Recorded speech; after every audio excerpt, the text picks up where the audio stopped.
ഹിന്ദു ആചാരങ്ങൾക്കും ആശയങ്ങൾക്കും വേണ്ടി നിരന്തരം പോരടിക്കുന്ന ഹിന്ദു ഐക്യവേദി കേരള സംസ്ഥാന രക്ഷാധികാരിയുമായ ആരാധ്യയായ teacher Shrimati KP Sasikala teacher നമ്മളോടൊക്കെ സംവദിക്കുന്നു. അതിലേക്കായി ടീച്ചറിനെ വേദിയിലേക്ക് സ്വാഗതം ചെയ്തു കൊടുക്കും. വേദിയിലെ സംപൂജ്യ സ്വാമി തൃപ്പാദങ്ങൾക്ക് മുന്നിൽ സാദര പ്രണാമം.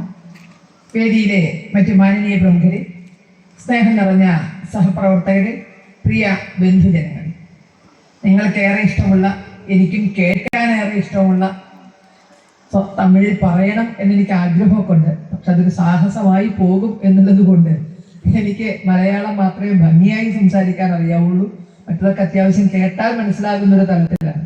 അതുകൊണ്ട് നിങ്ങളോട് ക്ഷമ ചോദിച്ചുകൊണ്ട് മലയാളത്തിൽ സംസാരിക്കുന്നു. മാത്രമല്ല, പണ്ട് നമ്മളൊക്കെ ഒരു കുടുംബമല്ല, അല്ലെങ്കിൽ ഒരേ വീട്ടുകാരായിരുന്നു എന്നുള്ള കുടുംബ ബന്ധം എന്നുകൊണ്ട് മാത്രമല്ല മലയാളവും തമിഴും തമ്മിലുള്ള ബന്ധം, തമിഴിന്റെ പുത്രിയാണ് മലയാളം എന്നാണ് ഞങ്ങളൊക്കെ വിശ്വസിക്കുന്നത്. അപ്പൊ ആ ഒരു മാതൃപുത്ര ബന്ധം കൂടി നമ്മൾ തമ്മിലുള്ളത് കൊണ്ട് ധൈര്യമായി മലയാളത്തിൽ സംസാരിക്കാം എന്ന ഒരു ഇളവ് ഞാൻ എടുത്തുകൊണ്ട് ഇതിലേക്ക് തുടങ്ങുകയാണ്.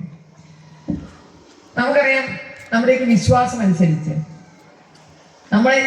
എന്നെയും നിങ്ങളെയും ഇവിടെ ഒരുമിപ്പിച്ചിരുത്തുന്ന സനാതനധർമ്മം, അത് പേര് പോലെ തന്നെ സനാതനമാണ് എന്നുള്ളത്, ഒരിക്കലും നശിക്കില്ല എന്നത്. സനാതനം എന്ന് പറഞ്ഞാൽ ഒരിക്കലും നശിക്കാത്തത്, എന്നും പുതുതുപോലിരിക്കുന്നത് എന്നൊക്കെയുള്ള അർത്ഥം നമുക്കെടുക്കാം.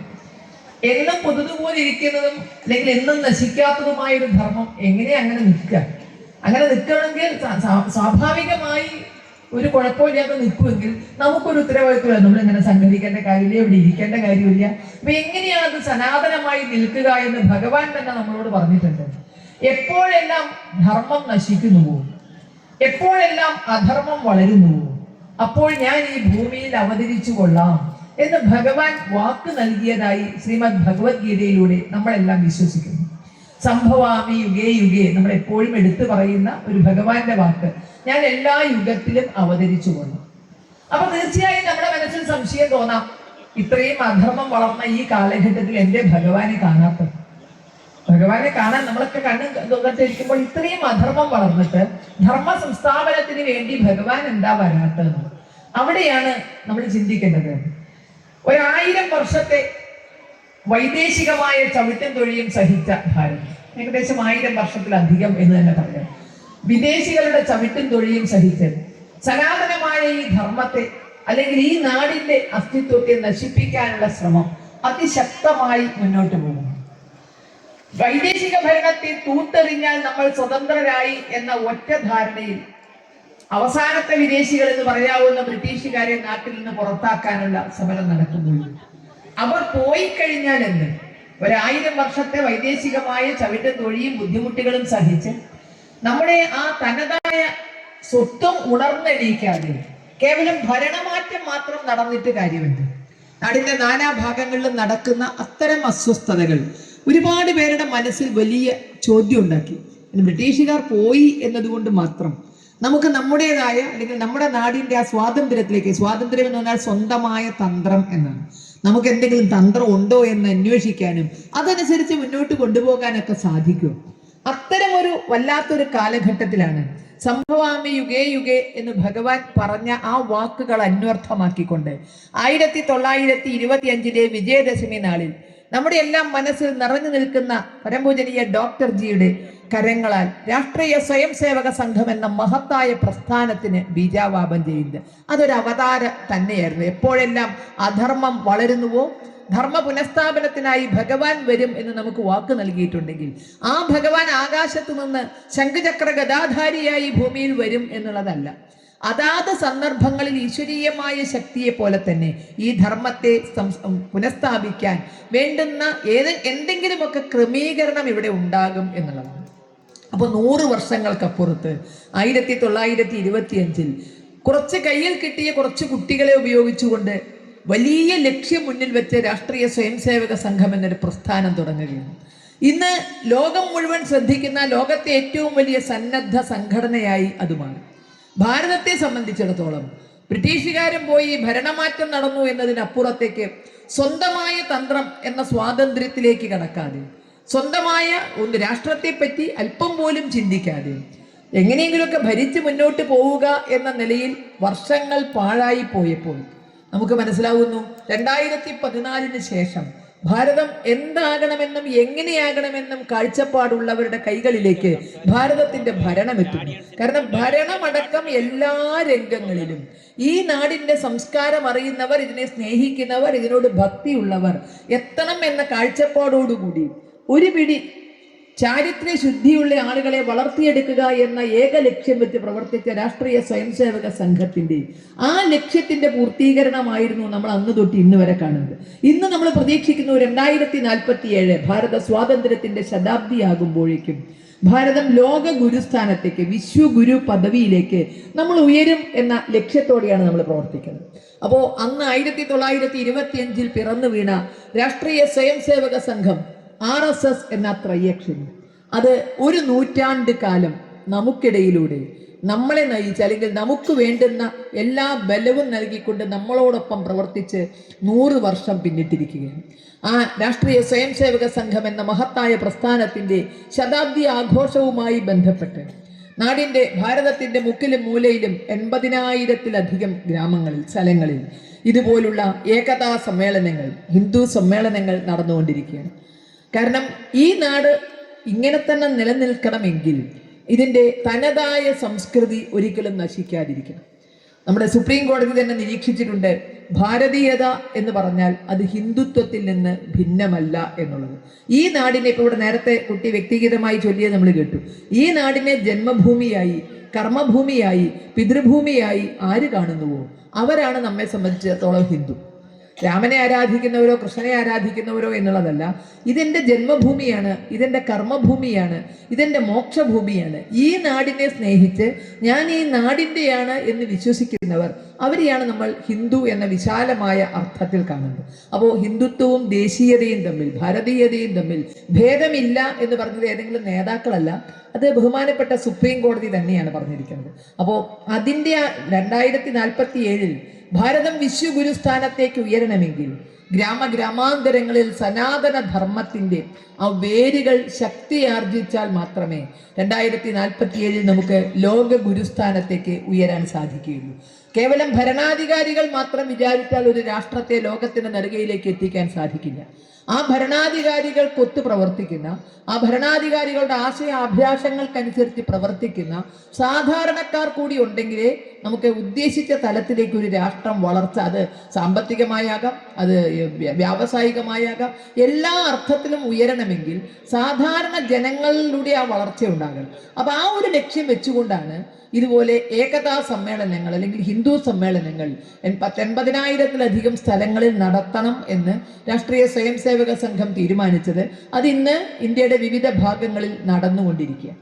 ഞാൻ തുടക്കത്തിൽ പറഞ്ഞതുപോലെ തന്നെ നമ്മൾ പല പ്രഭാഷണങ്ങളിൽ നിന്നും കേട്ടത് സന്ദർഭാനുസരണം നമുക്ക് ഒന്നുകൂടി ഓർത്തെടുക്കാം. ഈ ധർമ്മം സനാതനമാണെങ്കിൽ, അതാണ് നമ്മൾ തുടക്കത്തിൽ ചോദിച്ചത്, ഇത് ഒരിക്കലും നശിക്കില്ല. അച്ചാൽ നമ്മൾ എന്തിനാ ഇത്ര പാടുപെടണം? എന്തിനാണ് RSS ഉണ്ടായത്? എന്തിനാണ് ഈ സംസ്കാരത്തെ ബലപ്പെടുത്താനുള്ള ശ്രമം ഉണ്ടായത്? ഒരിക്കലും നശിക്കില്ലല്ലോ. ഭഗവാനാൽ കാത്ത് സംരക്ഷിച്ച് കൊണ്ടുപോകുന്ന ഒരു ധർമ്മം. ഒന്നും കൂടി മനസ്സിലാക്കാം. നമ്മൾ ചിന്തിച്ചു നോക്കാം, മനുഷ്യന് മരണമേ ഇല്ല എന്നൊരു സ്ഥിതി വന്നു എന്ന് വിചാരിക്കും. മനുഷ്യൻ മരിക്കില്ല. നമ്മൾ ഏതെങ്കിലും രോഗം വന്ന ആസ്പത്രിയിൽ പോവുമോ? ഇപ്പം എന്തുകൊണ്ടാണ് പോകുന്നത്? ഇപ്പൊ ഒന്ന് തുമ്മിയാൽ നമ്മൾ ഓടും. എന്തുകൊണ്ട്? കാരണം ഇതിപ്പോൾ തുമ്മിയെന്നുള്ളത് എങ്ങടാ വരിക എന്ന് പറയാൻ പറ്റില്ലല്ലോ, അല്ലേ? അതുകൊണ്ട് തന്നെ ഒന്ന് തുമ്മിയാൽ നമ്മൾ ആശുപത്രിയിൽ പോകുന്നു. കാരണം നമുക്കൊരു ഉറപ്പില്ല ഇത് നിലനിൽക്കും. നേരെ മറിച്ച് മനുഷ്യൻ മരിക്കില്ല എന്നാണെങ്കിൽ, കാലമില്ലാത്ത കാലം എന്നൊക്കെ മലയാളത്തിൽ പണ്ട് കുഞ്ചൻ നമ്പ്യാർ പറഞ്ഞിട്ടുണ്ട്. ഇതുപോലെ ആരും മരിക്കില്ല. ആരെങ്കിലും ആസ്പത്രിയിലേക്ക് ഓടുമോ? മരിക്കുമെന്ന ഭയമുള്ളതുകൊണ്ടല്ലേ നിൽക്കണത്. ഇപ്പൊ സനാതന ധർമ്മം മരിക്കില്ല എന്നാ പറയുന്നത്. പിന്നെ എന്തിനാ നമ്മൾ ചികിത്സിക്കണത്? ഇത് നശിക്കുകയില്ല, മരിക്കുകയില്ല. അപ്പൊ നമ്മൾ ചികിത്സിക്കേണ്ട കാര്യമുണ്ടോ എന്ന് സ്വാഭാവികമായി ചോദിക്കാം. അത് മനസ്സിലാക്കുന്നതിനാണ് പലപ്പോഴും നമ്മളെല്ലാം പല പ്രഭാഷണങ്ങളിൽ നിന്ന് കേട്ടിട്ടുണ്ട്. ഒരു ഉദാഹരണം, ഇപ്പോൾ നാട്ടിലൊക്കെ പല ക്ഷേത്രങ്ങളിലും അല്ലെങ്കിൽ പല ചടങ്ങുകളിലൊക്കെ കെടാവിളക്ക് കത്തിക്കാറുണ്ട്. പണ്ടൊക്കെ, ഇവിടുത്തെ ചടങ്ങ് എനിക്കറിയില്ല, മരിച്ചു കഴിഞ്ഞാൽ, ഒരു വ്യക്തി മരിച്ചാൽ കൊല കഴിയുന്നത് വരെ വിളക്ക് കെടാവിളക്കായിട്ട് വീട്ടിൽ കത്തിച്ച് വെക്കുമായിരുന്നു. ഇപ്പൊ പല സ്ഥലത്തും വെക്കുന്നില്ല. എന്താ കെടാവിളക്ക് എന്ന് പറഞ്ഞാൽ? കെടാവിളക്ക് എന്ന് പറഞ്ഞാൽ കെടാത്ത വിളക്കല്ലേ. കെടാത്ത വിളക്കുണ്ടോ ശരിക്ക്? കാറ്റ് കയറിയ എല്ലാ വിളക്കും കെടില്ലേ? എണ്ണ കഴിഞ്ഞാൽ കെടില്ലേ? തിരി കഴിഞ്ഞാൽ കെടില്ലേ? കരി കയറിയാൽ കെടില്ലേ? പക്ഷെ നമ്മൾ പറയണത് എന്താ? കെടാവിളക്ക്. പക്ഷെ നമുക്ക് അർത്ഥം അറിയാം. കെടാവിളക്ക് എന്ന് പറയുമ്പോൾ കെടാത്ത വിളക്ക് എന്നാണെങ്കിലും നമ്മൾ ശ്രദ്ധിക്കേണ്ടത് കെടാൻ പാടില്ലാത്ത വിളക്ക് എന്ന്. കെടാൻ പാടില്ലാത്ത വിളക്ക്. അതുകൊണ്ട് നമ്മൾ എന്ത് ചെയ്യും? ഉറക്കൊഴിച്ചിരുന്ന് എണ്ണ തീരുന്നുണ്ടോ, കാറ്റ് വരുന്നുണ്ടോ, തിരി കഴിയുന്നുണ്ടോ, കരി കയറുന്നുണ്ടോ എന്നൊക്കെ നോക്കി അതിനെ ശ്രദ്ധിച്ചു കൊണ്ടിരിക്കുക. അപ്പോഴാണ് അത് കെടാവിളക്കാണ്, അല്ലെങ്കിൽ കെടണ വിളക്കാവും. അപ്പൊ കെടാവിളക്ക് എന്ന് പറഞ്ഞാൽ കെടാൻ പാടില്ലാത്ത വിളക്ക് എന്നാണ് അതിനെ കത്തിക്കുന്നവർ മനസ്സിലാക്കേണ്ടത്. കാണുന്നവനത് എന്താണ്? കെടാത്ത വിളക്കാണ്. കാണുന്നവന് കെടാത്ത വിളക്കാണ്. പക്ഷെ കത്തിക്കുന്നവനെ സംബന്ധിച്ചിടത്തോളം എപ്പോഴും ശ്രദ്ധയുണ്ടായിരിക്കണം അതിൻ്റെ മേലിൽ. ഇതുപോലെ സനാതന ധർമ്മം എന്ന് പറഞ്ഞാൽ നശിക്കാത്ത ധർമ്മമാണ് അർത്ഥമെങ്കിലും നമ്മൾ മനസ്സിലാക്കേണ്ടത് നശിക്കാൻ പാടില്ലാത്ത ധർമ്മം എന്നാണ്. ലോകത്തെ ഒന്നുപോലെ കാണാൻ, ലോകാ സമസ്ത സുഖിനോ ഭവന്തു എന്ന് പ്രാർത്ഥിക്കാൻ, സമസ്ത ലോകങ്ങൾക്കും ശാന്തി ആശംസിക്കാൻ, എല്ലാവരെയും ഒന്നുപോലെ കണ്ട് എല്ലാ വിശ്വാസങ്ങളും ദൈവത്തിലേക്കുള്ള വഴിയാണ് എന്ന് മനസ്സിലാക്കാൻ, ഈ പ്രകൃതിയെയും അതിൻ്റെ സർവ്വ വൈവിധ്യത്തെയും അംഗീകരിച്ചുകൊണ്ട് മുന്നോട്ട് പോകാൻ. ഈ ലോകം എനിക്ക് വേണ്ടി മാത്രം സൃഷ്ടിച്ചതല്ല, ചത്തും കൊന്നും കീഴടക്കാൻ എനിക്ക് വേണ്ടി സൃഷ്ടിച്ചതല്ല. ഇവിടുത്തെ ഒരു അണുവിന് പോലും ജീവിക്കാനുള്ള സ്വാതന്ത്ര്യമുണ്ട്.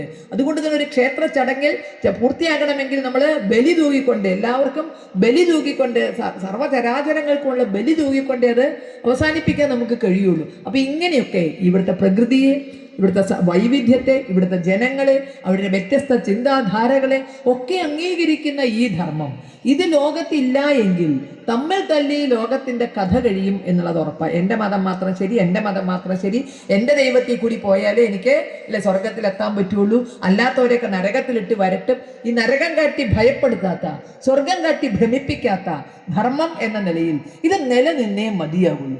അപ്പൊ ഇത് സനാതനം എന്ന് പറഞ്ഞാൽ നശിക്കാത്ത ധർമ്മം എന്നല്ല, നശിക്കാൻ പാടില്ലാത്ത ധർമ്മം എന്ന് മനസ്സിലാക്കുമ്പോഴാണ് ഇതുപോലുള്ള നമ്മുടെ പ്രവർത്തനങ്ങളൊക്കെ അനിവാര്യമാണ്. ഇതെന്നും ഇതുപോലെ നിലനിൽക്കണമെങ്കിൽ ഇതൊക്കെ അനിവാര്യമാണ്. സനാതന ധർമ്മം നിലനിൽക്കണം എന്ന് നമ്മൾ പറയുമ്പോൾ നിങ്ങളുടെ നാട്ടിൽ നിന്നാണ് അത് ആദ്യം. നിങ്ങളുടെയും നമ്മുടെയൊക്കെ ഭാരതം എന്ന നിലയിൽ ഒന്നാണല്ലേ, സംസ്ഥാനത്തിൽ വ്യത്യാസമുണ്ടല്ലോ. ആദ്യമായി ഒട്ടും മടിയില്ലാതെ ഉള്ളിലെ അജണ്ട തുറന്നു പറയുന്ന ഭരണാധികാരികൾ ഉണ്ടായിപ്പോയി. സനാതന ധർമ്മം എന്ന് പറഞ്ഞാൽ കൊറോണ പോലെ, ഡെങ്കി പോലെ, മലേറിയ പോലെ നിർമാർജനം ചെയ്യണം. കൊറോണയെ നമ്മൾ വാക്സിനൊക്കെ കൊടുത്തിട്ടല്ലേ ഈ നാട്ടിൽ നിന്ന് ഓടിച്ചത്, ഏറെ ബുദ്ധിമുട്ടിയിട്ടല്ലേ. മലേറിയ നിർമാർജനം ചെയ്തു, പോളിയോ നിർമാർജനം ചെയ്തു. അതുപോലെ സനാതന ധർമ്മം എന്ന് പറഞ്ഞാൽ അതിനെ ഈ നാട്ടിൽ നിന്ന് നിർമാർജനം ചെയ്യണേ. നാടിന്റെ സർവ്വ പ്രശ്നങ്ങൾക്കും കാരണം സനാതന ധർമ്മം. ഇത് ഉള്ളിൽ വെച്ചുകൊണ്ട് പ്രവർത്തിച്ചിരുന്നവർ മുമ്പുണ്ട്. പക്ഷേ ഇത്ര പച്ചയ്ക്ക് തുറന്നു പറയാൻ തുടങ്ങിയിരിക്കുന്നത് ഇപ്പോഴാണ്. ഒപ്പം തൊട്ടയൽ സംസ്ഥാനത്ത് ഞങ്ങളുടെ നാട്ടിൽ നിന്നുകൊണ്ട് അതിന് എല്ലാവിധ പിന്തുണയും കൊടുത്തുകൊണ്ട് സനാതന ധർമ്മത്തെ കൊറോണ പോലെ, ഡെങ്കി പോലെ നിർമാർജനം ചെയ്യണമെങ്കിൽ അതിന് നിങ്ങളോട് കൈകോർക്കാൻ ഞങ്ങളും തയ്യാറാണ് എന്ന് പറഞ്ഞ് കേരളത്തിലെ ഭരണാധികാരികളും ഞാൻ മുമ്പ് എന്ന് പറഞ്ഞ് കൈകോർത്ത് പിടിച്ച് മുന്നോട്ട് പോകുന്നു. 100 വർഷം പിന്നിട്ട രാഷ്ട്രീയ സ്വയംസേവക സംഘത്തിന്റെ തണലിൽ കാവിക്കുടി ഒരു അന്തസ്സാണ് എന്ന് കരുതി അതിന്റെ ചുവട്ടിൽ ഇരിക്കുന്ന നമുക്ക് ഇവരുടെ ഈ ലക്ഷ്യങ്ങളുമായി ഇവർ മുന്നോട്ട് പോകുമ്പോൾ നമ്മൾ ആദ്യം നമ്മളോട് ചോദിക്കുക, ആ ലക്ഷ്യം നടപ്പാകുമോ? 100 വർഷങ്ങൾക്ക് മുമ്പ് കയ്യിൽ കിട്ടിയ ഇത്തിരി കുട്ടികളെ വെച്ച് രാഷ്ട്രീയ സ്വയംസേവക സംഘം എന്ന മഹത്തായ പ്രസ്ഥാനത്തിലൂടെ ഈ നാടിനെ രക്ഷിക്കാൻ സാധിക്കുമെന്നും ലോകത്തിലേക്ക് ഹിന്ദു ധർമ്മത്തിന്റെ മഹിമ എത്തിക്കാൻ കഴിയുമെന്നും ഒക്കെ വിശ്വസിച്ച പൂജനീയ ഡോക്ടർ ജിയെ മനസ്സിൽ വെച്ചുകൊണ്ട് നമ്മൾ ഓരോരുത്തരും നമ്മുടെ ഉള്ളിലേക്ക് നോക്കുക. സനാതന ധർമ്മത്തെ നിർമാർജനം ചെയ്യും എന്ന് പറഞ്ഞവരുടെ ലക്ഷ്യം നടക്കുമോ? ഓരോരുത്തരും നിങ്ങളുടെ അഭിപ്രായം എന്താ? സനാതന ധർമ്മത്തെ ഇല്ലാതാക്കാൻ കഴിയുമോ? അവരുടെ ആ ലക്ഷ്യത്തിൽ അവർക്ക് മുന്നോട്ട് പോകാൻ പറ്റുമോ? അവരുടെ ലക്ഷ്യം നടക്കാതിരിക്കാൻ നമ്മൾ ഉണ്ടാകില്ലേ കൂട്ട്? സനാതന ധർമ്മത്തെ സനാതനമാക്കി നിലനിർത്താൻ, ഹിന്ദുത്വത്തെ നിലനിർത്താൻ, ഹിന്ദു ധർമ്മത്തെ നിലനിർത്താൻ നമുക്ക് ഓരോരുത്തർക്കും കൂടുതൽ ബാധ്യതയുണ്ട് എന്നാണ് ഇതുപോലുള്ളവരുടെ സംഭാഷണങ്ങളിൽ നിന്ന്, അവരുടെ ലക്ഷ്യം എന്താണ് എന്നതിൽ നിന്ന് മനസ്സിലാക്കണം. വെറുതെ ഒരു പ്രസംഗത്തിൽ കയ്യടി കിട്ടാൻ പറഞ്ഞു പോവല്ല. ഓരോ ചെയ്തികളും നോക്കുക. സനാതന ധർമ്മത്തെ എങ്ങനെയാണ് ഇല്ലാതാക്കാൻ പറ്റുക, എങ്ങനെയാണ് അവരെ വേദനിപ്പിക്കുക, എങ്ങനെയാണ് അവരെ മാറ്റി നിർത്തുക, എങ്ങനെയാണ് അവരെ വിഭജിക്കുക. നമ്മൾ ഒന്നായാൽ നമ്മൾ ഒരു കരുത്താണ്. അതുകൊണ്ട് തന്നെ നമ്മളെ വിഭജിച്ചേ മതിയാകൂ. ഹിന്ദുവിനെ സവർണനായും അവർണനായും ജാതിയുടെ പല പല തട്ടുകളിൽ കയറ്റി നിർത്തിക്കൊണ്ട് സംഗതി ശരിയാണ്. വേദങ്ങളിലോ ഇതിഹാസങ്ങളിലോ പുരാണങ്ങളിലോ ഇല്ലാത്ത വിധത്തിൽ ഇടക്കാലത്ത് എപ്പോഴോ അതിൻ്റെ ഒന്നും പഠനമില്ലാത്തതിൻ്റെ പേരിൽ നമ്മളിൽ ജാതീയമായ ചില വേർതിരിവുകൾ ഉണ്ടായിട്ടുണ്ട് എന്നത് സത്യമാണ്. പക്ഷേ വൈകുണ്ഠസ്വാമിയും കേരളത്തിലേക്ക് നോക്കിയാൽ ശ്രീനാരായണ ഗുരുദേവനും ചട്ടമ്പി സ്വാമികളും അങ്ങനെയുള്ള നിരവധി പേരുടെ അശ്രാന്ത പരിശ്രമത്തിന്റെ ഫലമായി നമ്മുടെ ആ അറിവില്ലായ്മ നമ്മൾ തന്നെ മാറ്റിയിട്ടുണ്ട്. വേറെ ആരുമല്ല മാറ്റിയത്. നമ്മുടെ ആ അറിവില്ലായ്മ, തൊട്ടുകൂടാത്തവർ, തീണ്ടിക്കൂടാത്തവർ, ദൃഷ്ടിയിൽപ്പെട്ടാലും കുറ്റമുള്ളവർ എന്നൊക്കെ പറഞ്ഞ അവസ്ഥയെ മറികടന്നുകൊണ്ട് നമ്മളെല്ലാം ഒന്നാണെന്ന ബോധത്തോടെ ഒരേ അമ്പലത്തിലെത്തി ഒന്നിച്ച് പ്രാർത്ഥിക്കാൻ, ഒരേ ശ്മശാനത്തിൽ ഒന്നിച്ചെരിഞ്ഞടങ്ങാൻ ഒരു ബുദ്ധിമുട്ടുമില്ലാത്തൊരു സമൂഹമായി വീണ്ടും നമ്മൾ പണ്ടത്തെ പോലെ തന്നെ എങ്ങനെയാണോ ആദ്യം ഉണ്ടായിരുന്നത് അതേപോലെ തന്നെ നമ്മൾ വീണ്ടും മാറുന്നു. ജാതീയമായ ഉച്ചനീചത്വങ്ങൾ സനാതന ധർമ്മത്തിന്റെ ഭാഗമല്ല. അത് ഏത് പുരാണ ഇതിഹാസം എടുത്ത് പരിശോധിച്ചാൽ, വേദം എടുത്ത് പരിശോധിച്ചാലും ആ ഉച്ചനീചത്വങ്ങൾക്ക് അവിടെ സ്ഥാനമില്ല എന്ന് നമുക്ക് കാണാൻ സാധിക്കും. അപ്പൊ നമ്മളെല്ലാം രാമായണം ഭക്തിയാദരപൂർവ്വം ഉൾക്കൊള്ളുന്നവരാണ്. രാമകഥ അല്ലെ, ശ്രീരാമചന്ദ്രനെ ശബരിയുമായി കണ്ടുമുട്ടുന്ന രംഗം നമുക്കൊക്കെ അറിയാം. ശബരി മാതാവ് വനവാസിയാണ്. ആദ്യം ഇന്നത്തെ ഭാഷയിൽ പറഞ്ഞാൽ ഷെഡ്യൂൾഡ് ട്രൈബാണ്. ആ ശബരി മാതാവ് കടിച്ചിട്ടാണ് ശ്രീരാമചന്ദ്രന് പഴങ്ങൾ കൊടുക്കണമെന്നാണ്. എന്തിനാ കടിച്ചു കൊടുക്കണത്? പൊളിച്ചു നോക്കിയാൽ പുഴു ഉണ്ടോയെന്നറിയാം.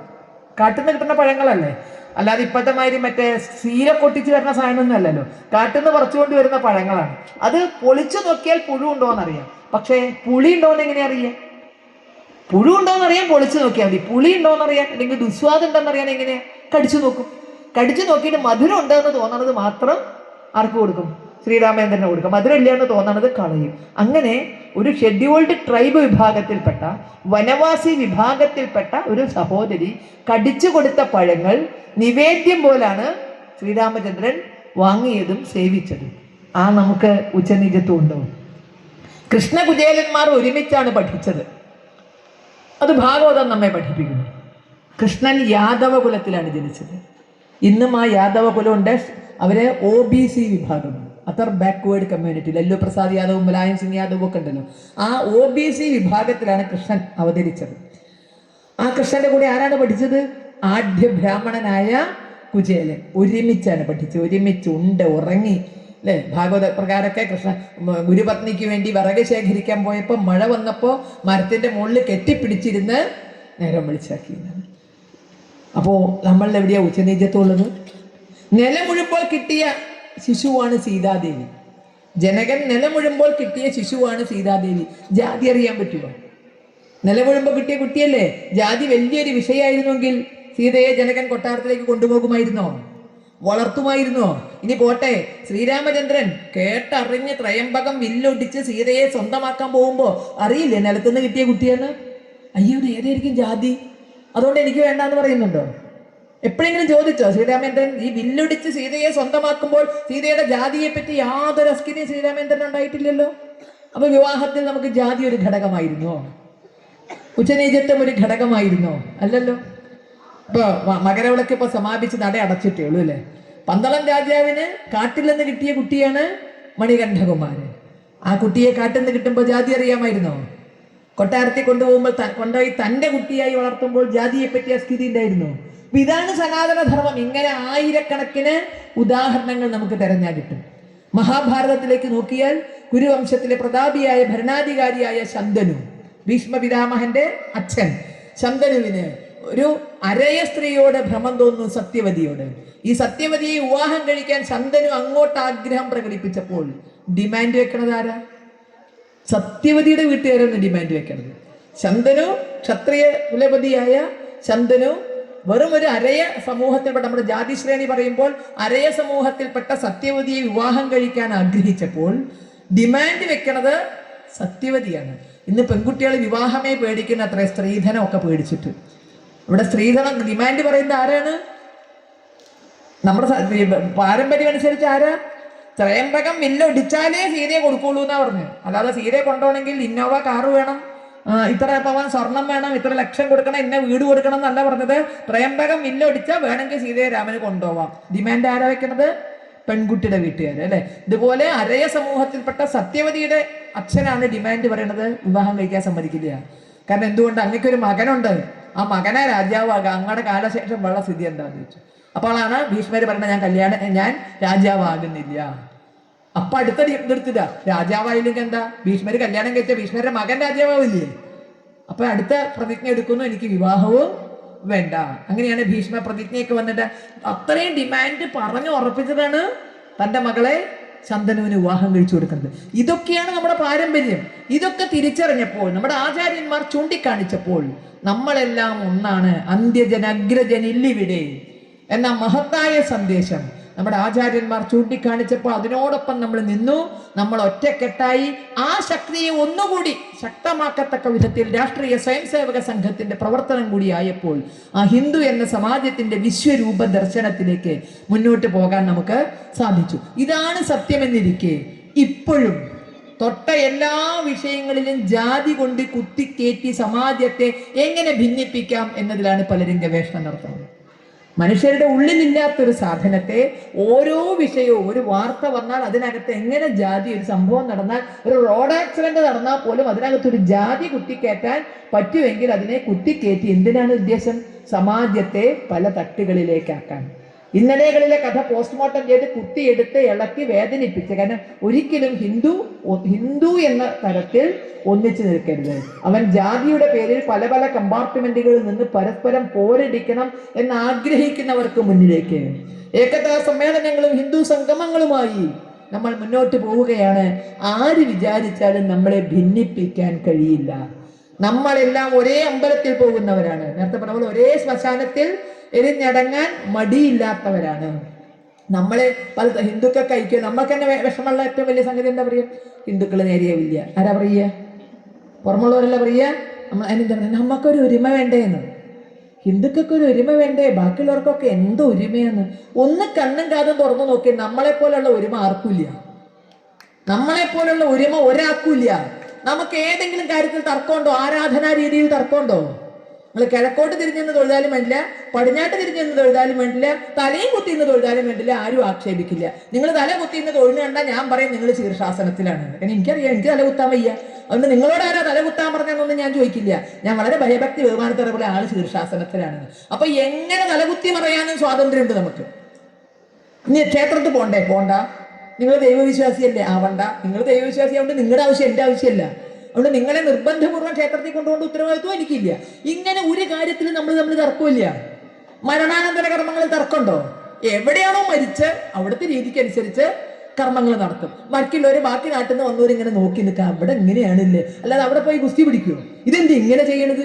ഞങ്ങളുടെ നാട്ടിൽ ഇങ്ങനെ അല്ലല്ലോ ചെയ്യുക എന്ന് പറഞ്ഞാൽ അത് ഇവിടുത്തെ രീതികൾ എന്തൊക്കെയാന്ന് കണ്ട് മനസ്സിലാക്കി നമ്മൾ നിൽക്കുക എന്നല്ലാതെ നമ്മൾ ആരെങ്കിലും അത്തരം കാര്യങ്ങൾ ചോദ്യം ചെയ്യുമോ?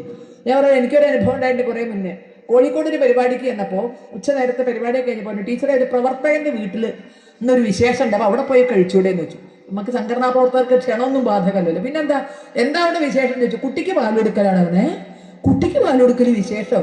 ഞാൻ ആകെ കണ്ണും തള്ളി നിന്ന് പോയി. കുട്ടിക്ക് പാലെടുക്കുക. കോഴിക്കോട്ട് നിന്ന് എനിക്ക് വലിയ ദൂരമില്ല പാലക്കാട്ടേക്ക്. ഇവിടെ നിന്ന് ആലോചിക്കാൻ പറ്റില്ല, ഒരു 100-100 കിലോമീറ്ററേ ഉള്ളൂ കോഴിക്കോട്ട് നിന്ന്. പക്ഷെ ഞാൻ കേട്ടിട്ടില്ലേ കുട്ടിക്ക് പാലെടുക്കലൊരു ചടങ്ങാണെന്ന്. അപ്പൊ അതൊരു ചടങ്ങാത്രേ. വന്നവരൊക്കെ പാലൊന്ന് തൊട്ട് വായിൽ വെച്ചു കൊടുക്കുക, അതിന് ബന്ധുക്കളെയൊക്കെ വിളിക്കും, സദ്യയൊക്കെ ഉണ്ട്, ഗംഭീരമായിട്ട്. ഇത് നിങ്ങളോട് ആരാ നടത്താൻ പറഞ്ഞതെന്ന് ഞാൻ ചോദിക്കുമോ? ഇങ്ങനെ ഒരു ചടങ്ങുണ്ടോ ഹിന്ദുക്കൾക്ക് ഇടയിൽ? ഞാൻ ഹിന്ദു ഐക്യവേദ ഒരാളാണ്. ഇങ്ങനെ കാരണം അതെന്താണെന്ന് നമ്മൾ ചോദിച്ച് മനസ്സിലാക്കി. ഒരു പക്ഷെ നമ്മുടെ നാട്ടിലുണ്ടാവില്ല. അതെന്നാ ചരട് കെട്ടണ്ടോ? എന്നാ ഓരോ നാട്ടിൽ ഓരോ സമയത്ത് കിട്ടും അല്ലേ? 15-ന് കെട്ടണവരുണ്ടാവും, 28-ന് കെട്ടണവരുണ്ടാവും, 56-ന്. എന്നാച്ചാ കെട്ടിക്കോട്ടെ, കുട്ടിയുടെ അമ്മയ്ക്ക് അച്ഛനും എന്താണോ കെട്ടാൻ തോന്നി അവരന്ന് കെട്ടും. ആ നാട്ടിലെ ഈ സ്വാതന്ത്ര്യമൊക്കെ നമുക്കേ ഉള്ളൂ. നിങ്ങൾ ഇസ്ലാം, നമ്മൾ ഒരുമയുണ്ട് എന്ന് വിചാരിക്കുന്ന നമ്മുടെ സഹോദര മതങ്ങളുടെ, അന്യമതം എന്ന് പറയുന്നില്ല, അവരുടെ രീതികളിലേക്ക് ഒന്ന് കണ്ണോടിക്കൂ. അവരുടെ മതപ്രഭാഷകരുടെ പ്രഭാഷണങ്ങൾ ശ്രദ്ധിക്കൂ. അവര് തമ്മിലുള്ള തർക്ക പറയണത്. നിസ്കരിക്കുമ്പോൾ അല്ലെ എത്ര ചെല്ലണം, ഉളു എടുക്കുമ്പോൾ കൈയാണോ കഴുകേണ്ടത്, ചെവിയാണോ ആദ്യം കഴുകേണ്ടത്, തുടങ്ങിയ വലിയ വലിയ കാര്യങ്ങളെ പറ്റി തർക്കമാണ് അവിടെ. വിതർക്കങ്ങളാണ്, തർക്കമാണ്. ഒരേ പള്ളിയിൽ പോകാൻ ബുദ്ധിമുട്ടാ അവർക്ക്, ഒരേ പള്ളിയിൽ പോകാൻ ബുദ്ധിമുട്ടാ. ഒരേ പണ്ഡിതന്റെ പ്രഭാഷണം അംഗീകരിക്കില്ല അവര്. നമുക്ക് അങ്ങനെ വല്ല പ്രശ്നമുണ്ടോ? ആര് സപ്താഹം നടത്തിയാൽ നമുക്കെന്ത്? നമ്മളതിന്റെ മുമ്പിലിരിക്കും, സർവത്ര ഗോവിന്ദ നാമ സങ്കീർത്തനം, ഗോവിന്ദ ഗോവിന്ദ എന്ന് പറയാൻ നമുക്കെന്ത് ബുദ്ധിമുട്ടിരിക്കുന്നത്? ആര് നടത്തിയ ആരുടെ വ്യാഖ്യാനം നമ്മൾ കേൾക്കില്ലേ? ഈ സ്വാതന്ത്ര്യം, ഈ ഒരുമ ഇത് നമുക്കേ ഉള്ളൂ. നമ്മൾ ഐക്യമില്ല എന്ന് പറഞ്ഞാൽ എവിടെ അറിയോ? രാഷ്ട്രീയത്തിന്റെ കാര്യം വരുമ്പോഴേ ഉള്ളൂ. ബാക്കി ഒരു കാര്യത്തിനും നമുക്ക് ഐക്യക്കുറവില്ല. ഐക്യത്തോടെയല്ലേ നമ്മൾ ഈ അമ്പലങ്ങളൊക്കെ പടുത്തുയർത്തിയത്? തകർന്നും തകർക്കപ്പെട്ടും ഒക്കെ കടന്നിരുന്ന തമിഴ്നാട്ടിലൊക്കെ ആണെങ്കിൽ അല്ലെ ദൈവനിഷേധികൾ അങ്ങനെ ഉഴുതു മറിച്ചിട്ട മണ്ണില്, ദൈവം വേണ്ട എന്ന് പറയുന്ന യുക്തിവാദികളൊക്കെ ഉഴുതു മറിച്ചിട്ട മണ്ണില് ഈ കണ്ട ക്ഷേത്രങ്ങളൊക്കെ ഭംഗിയായി പരിപാലിച്ചു കൊണ്ടുപോണത് ഹിന്ദുവിന് ഒരുമണ്ടാവുണ്ടല്ലേ ഭംഗിയായി പരിപാലിച്ചു കൊണ്ടുപോണത്. നശിപ്പിച്ചേ അടങ്ങൂ, സനാതന ധർമ്മത്തെ കൊന്നേ അടങ്ങൂ എന്ന് പറയുന്നതിന്റെ മുന്നിൽ ചാകാൻ ഞങ്ങൾക്ക് മനസ്സില്ല എന്ന് പറഞ്ഞുകൊണ്ട് ചേർന്ന് നിൽക്കുന്നത് ഒരുമ കൊണ്ടല്ലേ നമ്മള്. അപ്പൊ നമുക്ക് ഒരുമയുണ്ട്, ഒരു ഭയം വേണ്ട, നമുക്ക് ഒരുമയുണ്ട്. രാഷ്ട്രീയമായ ഇച്ഛാശക്തി പ്രകടിപ്പിക്കാൻ അവിടെ മാത്രം ചെറിയൊരു ബുദ്ധിമുട്ട് വരുന്നു എന്നുള്ളത് കവിച്ച. മറ്റുള്ളവരുടെ അവസ്ഥ അതല്ല, അവരെല്ലാ കാര്യത്തിലും പ്രശ്നമാണ്. ഒരു പള്ളിയിൽ പോവില്ല, ഒരു ശ്മശാനത്തിൽ കിടക്കില്ല. സർവത്ര കേരളത്തിൽ 10-100ഓളം പള്ളികൾ അടഞ്ഞു കിടക്കുന്നുണ്ട് സഭാതർക്കം കാരണം. ചിലയിടത്ത് ആരാധന നടത്താൻ വൻ പോലീസ് സന്നാഹം നിന്നിട്ട് ഒരു കൂട്ടർ ആരാധന നടത്തി പോയി എന്ന് ഉറപ്പാക്കി അവസാനത്തെ ആളെയും പടി കടത്തിയിട്ടാണ് മറ്റൊരു കൂട്ടർ ആളെ ഇങ്ങോട്ട് കടത്തിയുള്ളൂ. കാരണം അല്ലേ തമ്മിൽ കണ്ടാൽ ചിലപ്പോൾ കുത്തും കൊലയും നടക്കും. അത്ര സമാധാനത്തിലാണ് ആരാധന നടക്കുന്നത്. നമുക്ക് ഇങ്ങനെ വല്ല പ്രശ്നമുണ്ടോ? പക്ഷേ രാഷ്ട്രീയമായി വരുമ്പോൾ ഇതൊക്കെ മറക്കുകയും ഒന്നിച്ച് നിൽക്കുകയും ചെയ്യുന്നു. ആ ഒരു ഐക്യമേ അവർ പ്രകടിപ്പിക്കുന്നുള്ളൂ. അതുകൊണ്ട് നമ്മൾ ഐക്യമില്ലാത്തവരല്ല, ഒന്നാകാൻ പറ്റാത്തവരല്ല. എവിടെയാണോ തകരാറുള്ളതെങ്കിൽ അവിടെയും കൂടെ ഒന്ന് കൈകോർത്ത് പിടിച്ച് മുന്നോട്ട് പോയാൽ ഒരു തരത്തിലും നമ്മളെ പിന്നോട്ട് അടിപ്പിക്കാൻ ഒരാൾക്കും സാധിക്കില്ല എന്നതൊരു സത്യമാണ്. അപ്പൊ കൂടുതൽ കരുത്തോടുകൂടി ജാതീയമായ അനൈക്യം നമ്മളിലേക്ക് കുത്തിവിടുന്നവരെ, അവരെ ഇളിഭരാക്കിക്കൊണ്ട് തന്നെയല്ലേ അവരുടെ താല്പര്യം നടക്കില്ല എന്ന് കാണിച്ചു കൊടുത്തുകൊണ്ട് തന്നെ അതിനപ്പുറമായി കൈകോർത്ത് പിടിച്ച് നമുക്ക് മുന്നോട്ട് പോകാൻ ഇന്ന് കഴിയുന്നുണ്ട്. കുറച്ചുകൂടെ ശക്തമായി കഴിയണം. അതേപോലെ തന്നെ ജാതീയമായി മാത്രം പോരാ, രാഷ്ട്രീയമായും ഏത് രാഷ്ട്രീയ പാർട്ടിയിൽ പെട്ടോട്ടെ, പക്ഷേ മതപരമായ വിഷയങ്ങൾ വരുമ്പോൾ നമ്മൾ ഒന്നാണ് എന്ന് പറഞ്ഞുകൊണ്ട് ഭേദഭാവം കാണിക്കാതെ ചേർന്ന് നിന്ന് മുന്നോട്ട് പോവുക എന്നുള്ളതും ഇന്നത്തെ കാലഘട്ടത്തിന്റെ ആവശ്യമാണ്. അതിർത്തി ഇങ്ങോട്ട് കിടന്നാൽ ഇവിടുത്തെ അവസ്ഥ എന്താണെന്ന് എനിക്കറിയില്ല. കേരളത്തിൽ പല സ്ഥലത്തും ഒരു കാവിക്കൊടി കെട്ടണമെങ്കിൽ പലരോടും അല്ലെ ഗുസ്തി പിടിച്ച് യുദ്ധം ചെയ്തിട്ടാണ് അമ്പലത്തിൽ ഒരു കാവിക്കൊടി കെട്ടാൻ. പഞ്ചായത്ത് ഓഫീസിലല്ല, പബ്ലിക് സ്കൂളിലല്ല, ഹിന്ദുവിന്റെ ഒരു അമ്പലത്തിലൊരു കാവിക്കൊടി ഉയർത്താൻ അവിടെ പിന്നെ പോലീസിന്റെ ആരുടെ അല്ലെങ്കിൽ കോടതിയുടെ ആരുടെയൊക്കെ അനുവാദം മേടിച്ചിട്ട് വേണം ഒരു കാവിക്കൊടി കെട്ടാന്നറിയാമോ? അമ്പലത്തിൽ കാവിക്കൊടി വെച്ചാൽ തൊട്ട് പിന്നാലെ പാർട്ടി കൊടിയായിട്ട് പാർട്ടിക്കാർ വരും. ഈ കാവിക്കൊടിയും പാർട്ടിക്കൊടിയും തമ്മിൽ എന്താ ബന്ധം? എന്തെങ്കിലും തമ്മിലുള്ള ബന്ധമുണ്ടോ? അപ്പൊ നമ്മളൊന്ന് ആലോചിച്ച് നോക്കും, ഒരു സ്ഥലത്ത് ഒരു റോഡിന്റെ നടുക്ക് ഒരു ആക്സിഡന്റ് നടന്നൊരു വണ്ടി അവിടെ നിൽക്കുന്നുണ്ട്, അല്ലെങ്കിൽ ഒരു വണ്ടി ബ്രേക്ക് ഡൗൺ ആയിട്ട് നിൽക്കുന്നുണ്ട്. ദൂരെ നിന്ന് വരുന്ന വണ്ടികൾക്ക് മനസ്സിലാക്കാൻ അവിടെ ഏത് കൊടിയാ വെക്കുക? ചുവപ്പല്ലേ വെക്കുക അല്ലേ? അതല്ലെങ്കിൽ വലിയൊരു കുഴിയുണ്ട്, ഏത് കൊടിയാ വെക്കുക? ചുവപ്പല്ലേ വെക്കുക? വലിയൊരു ലോഡ് പോകുന്നുണ്ട് വണ്ടിയിൽ, ഏത് കൊടിയാ വെക്കുക? ചുവന്ന കൊടിയല്ലേ വെക്കുക? നമ്മൾ ആരെങ്കിലും പറയാം, ആഹാ നിങ്ങളിവിടെ ചുവപ്പ് മാത്രം വെക്കുക, കുത്തറ കാവി എന്ന് പറഞ്ഞാൽ അവിടെ കൊണ്ടുപോയിട്ട് കാവി കുത്തുവോ വാശി പിടിച്ചിട്ട്? കാരണം അത് അപകടത്തിന്റെ നിറാണ്, അത് അതേ അവിടെ വെക്കാവൂ, അവിടെ കൊണ്ടുപോയിട്ട് കാവി വെക്കണം നമ്മൾ ആരെയും പറയുമോ? അപ്പൊ ഇതേപോലെ അമ്പലത്തിൽ കാവിക്കൊടി കണ്ട അവിടെ ചുവപ്പ് വെക്കണം, അല്ലെങ്കിൽ അവിടെ ത്രിവർണ്ണ പതാക വെക്കണം, അവിടെ മറ്റത് വെക്കണം, തലക്കകത്ത് ആളനൊക്കെ ഉണ്ടെങ്കിൽ പറയുമോ?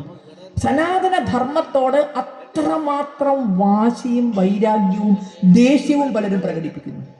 ഇപ്പൊ കഴിഞ്ഞ ദിവസം പാലക്കാട് ഒരു വിദ്യാലയത്തിന്റെ റെസിഡൻഷ്യൽ ഹോസ്റ്റലില് ഒരു കുട്ടി ആത്മഹത്യ ചെയ്തു. ഇന്നിപ്പോ കുട്ടിയൊക്കെ ആത്മഹത്യ ചെയ്യാൻ ഒരു പ്രശ്നമില്ലാതെ നിൽക്കുന്ന കാലമാണ്. നമ്മൾ അത്തരം കാര്യങ്ങൾ കൂടിയൊക്കെ അഡ്രസ് ചെയ്യണം. ഇവിടെ ഒരു പക്ഷേ അതൊക്കെ പറഞ്ഞിട്ടുണ്ടാകും. ഇന്ന് ജീവിക്കാനല്ല വളരണത്, എന്തിനു വേണ്ടിയിട്ടാ?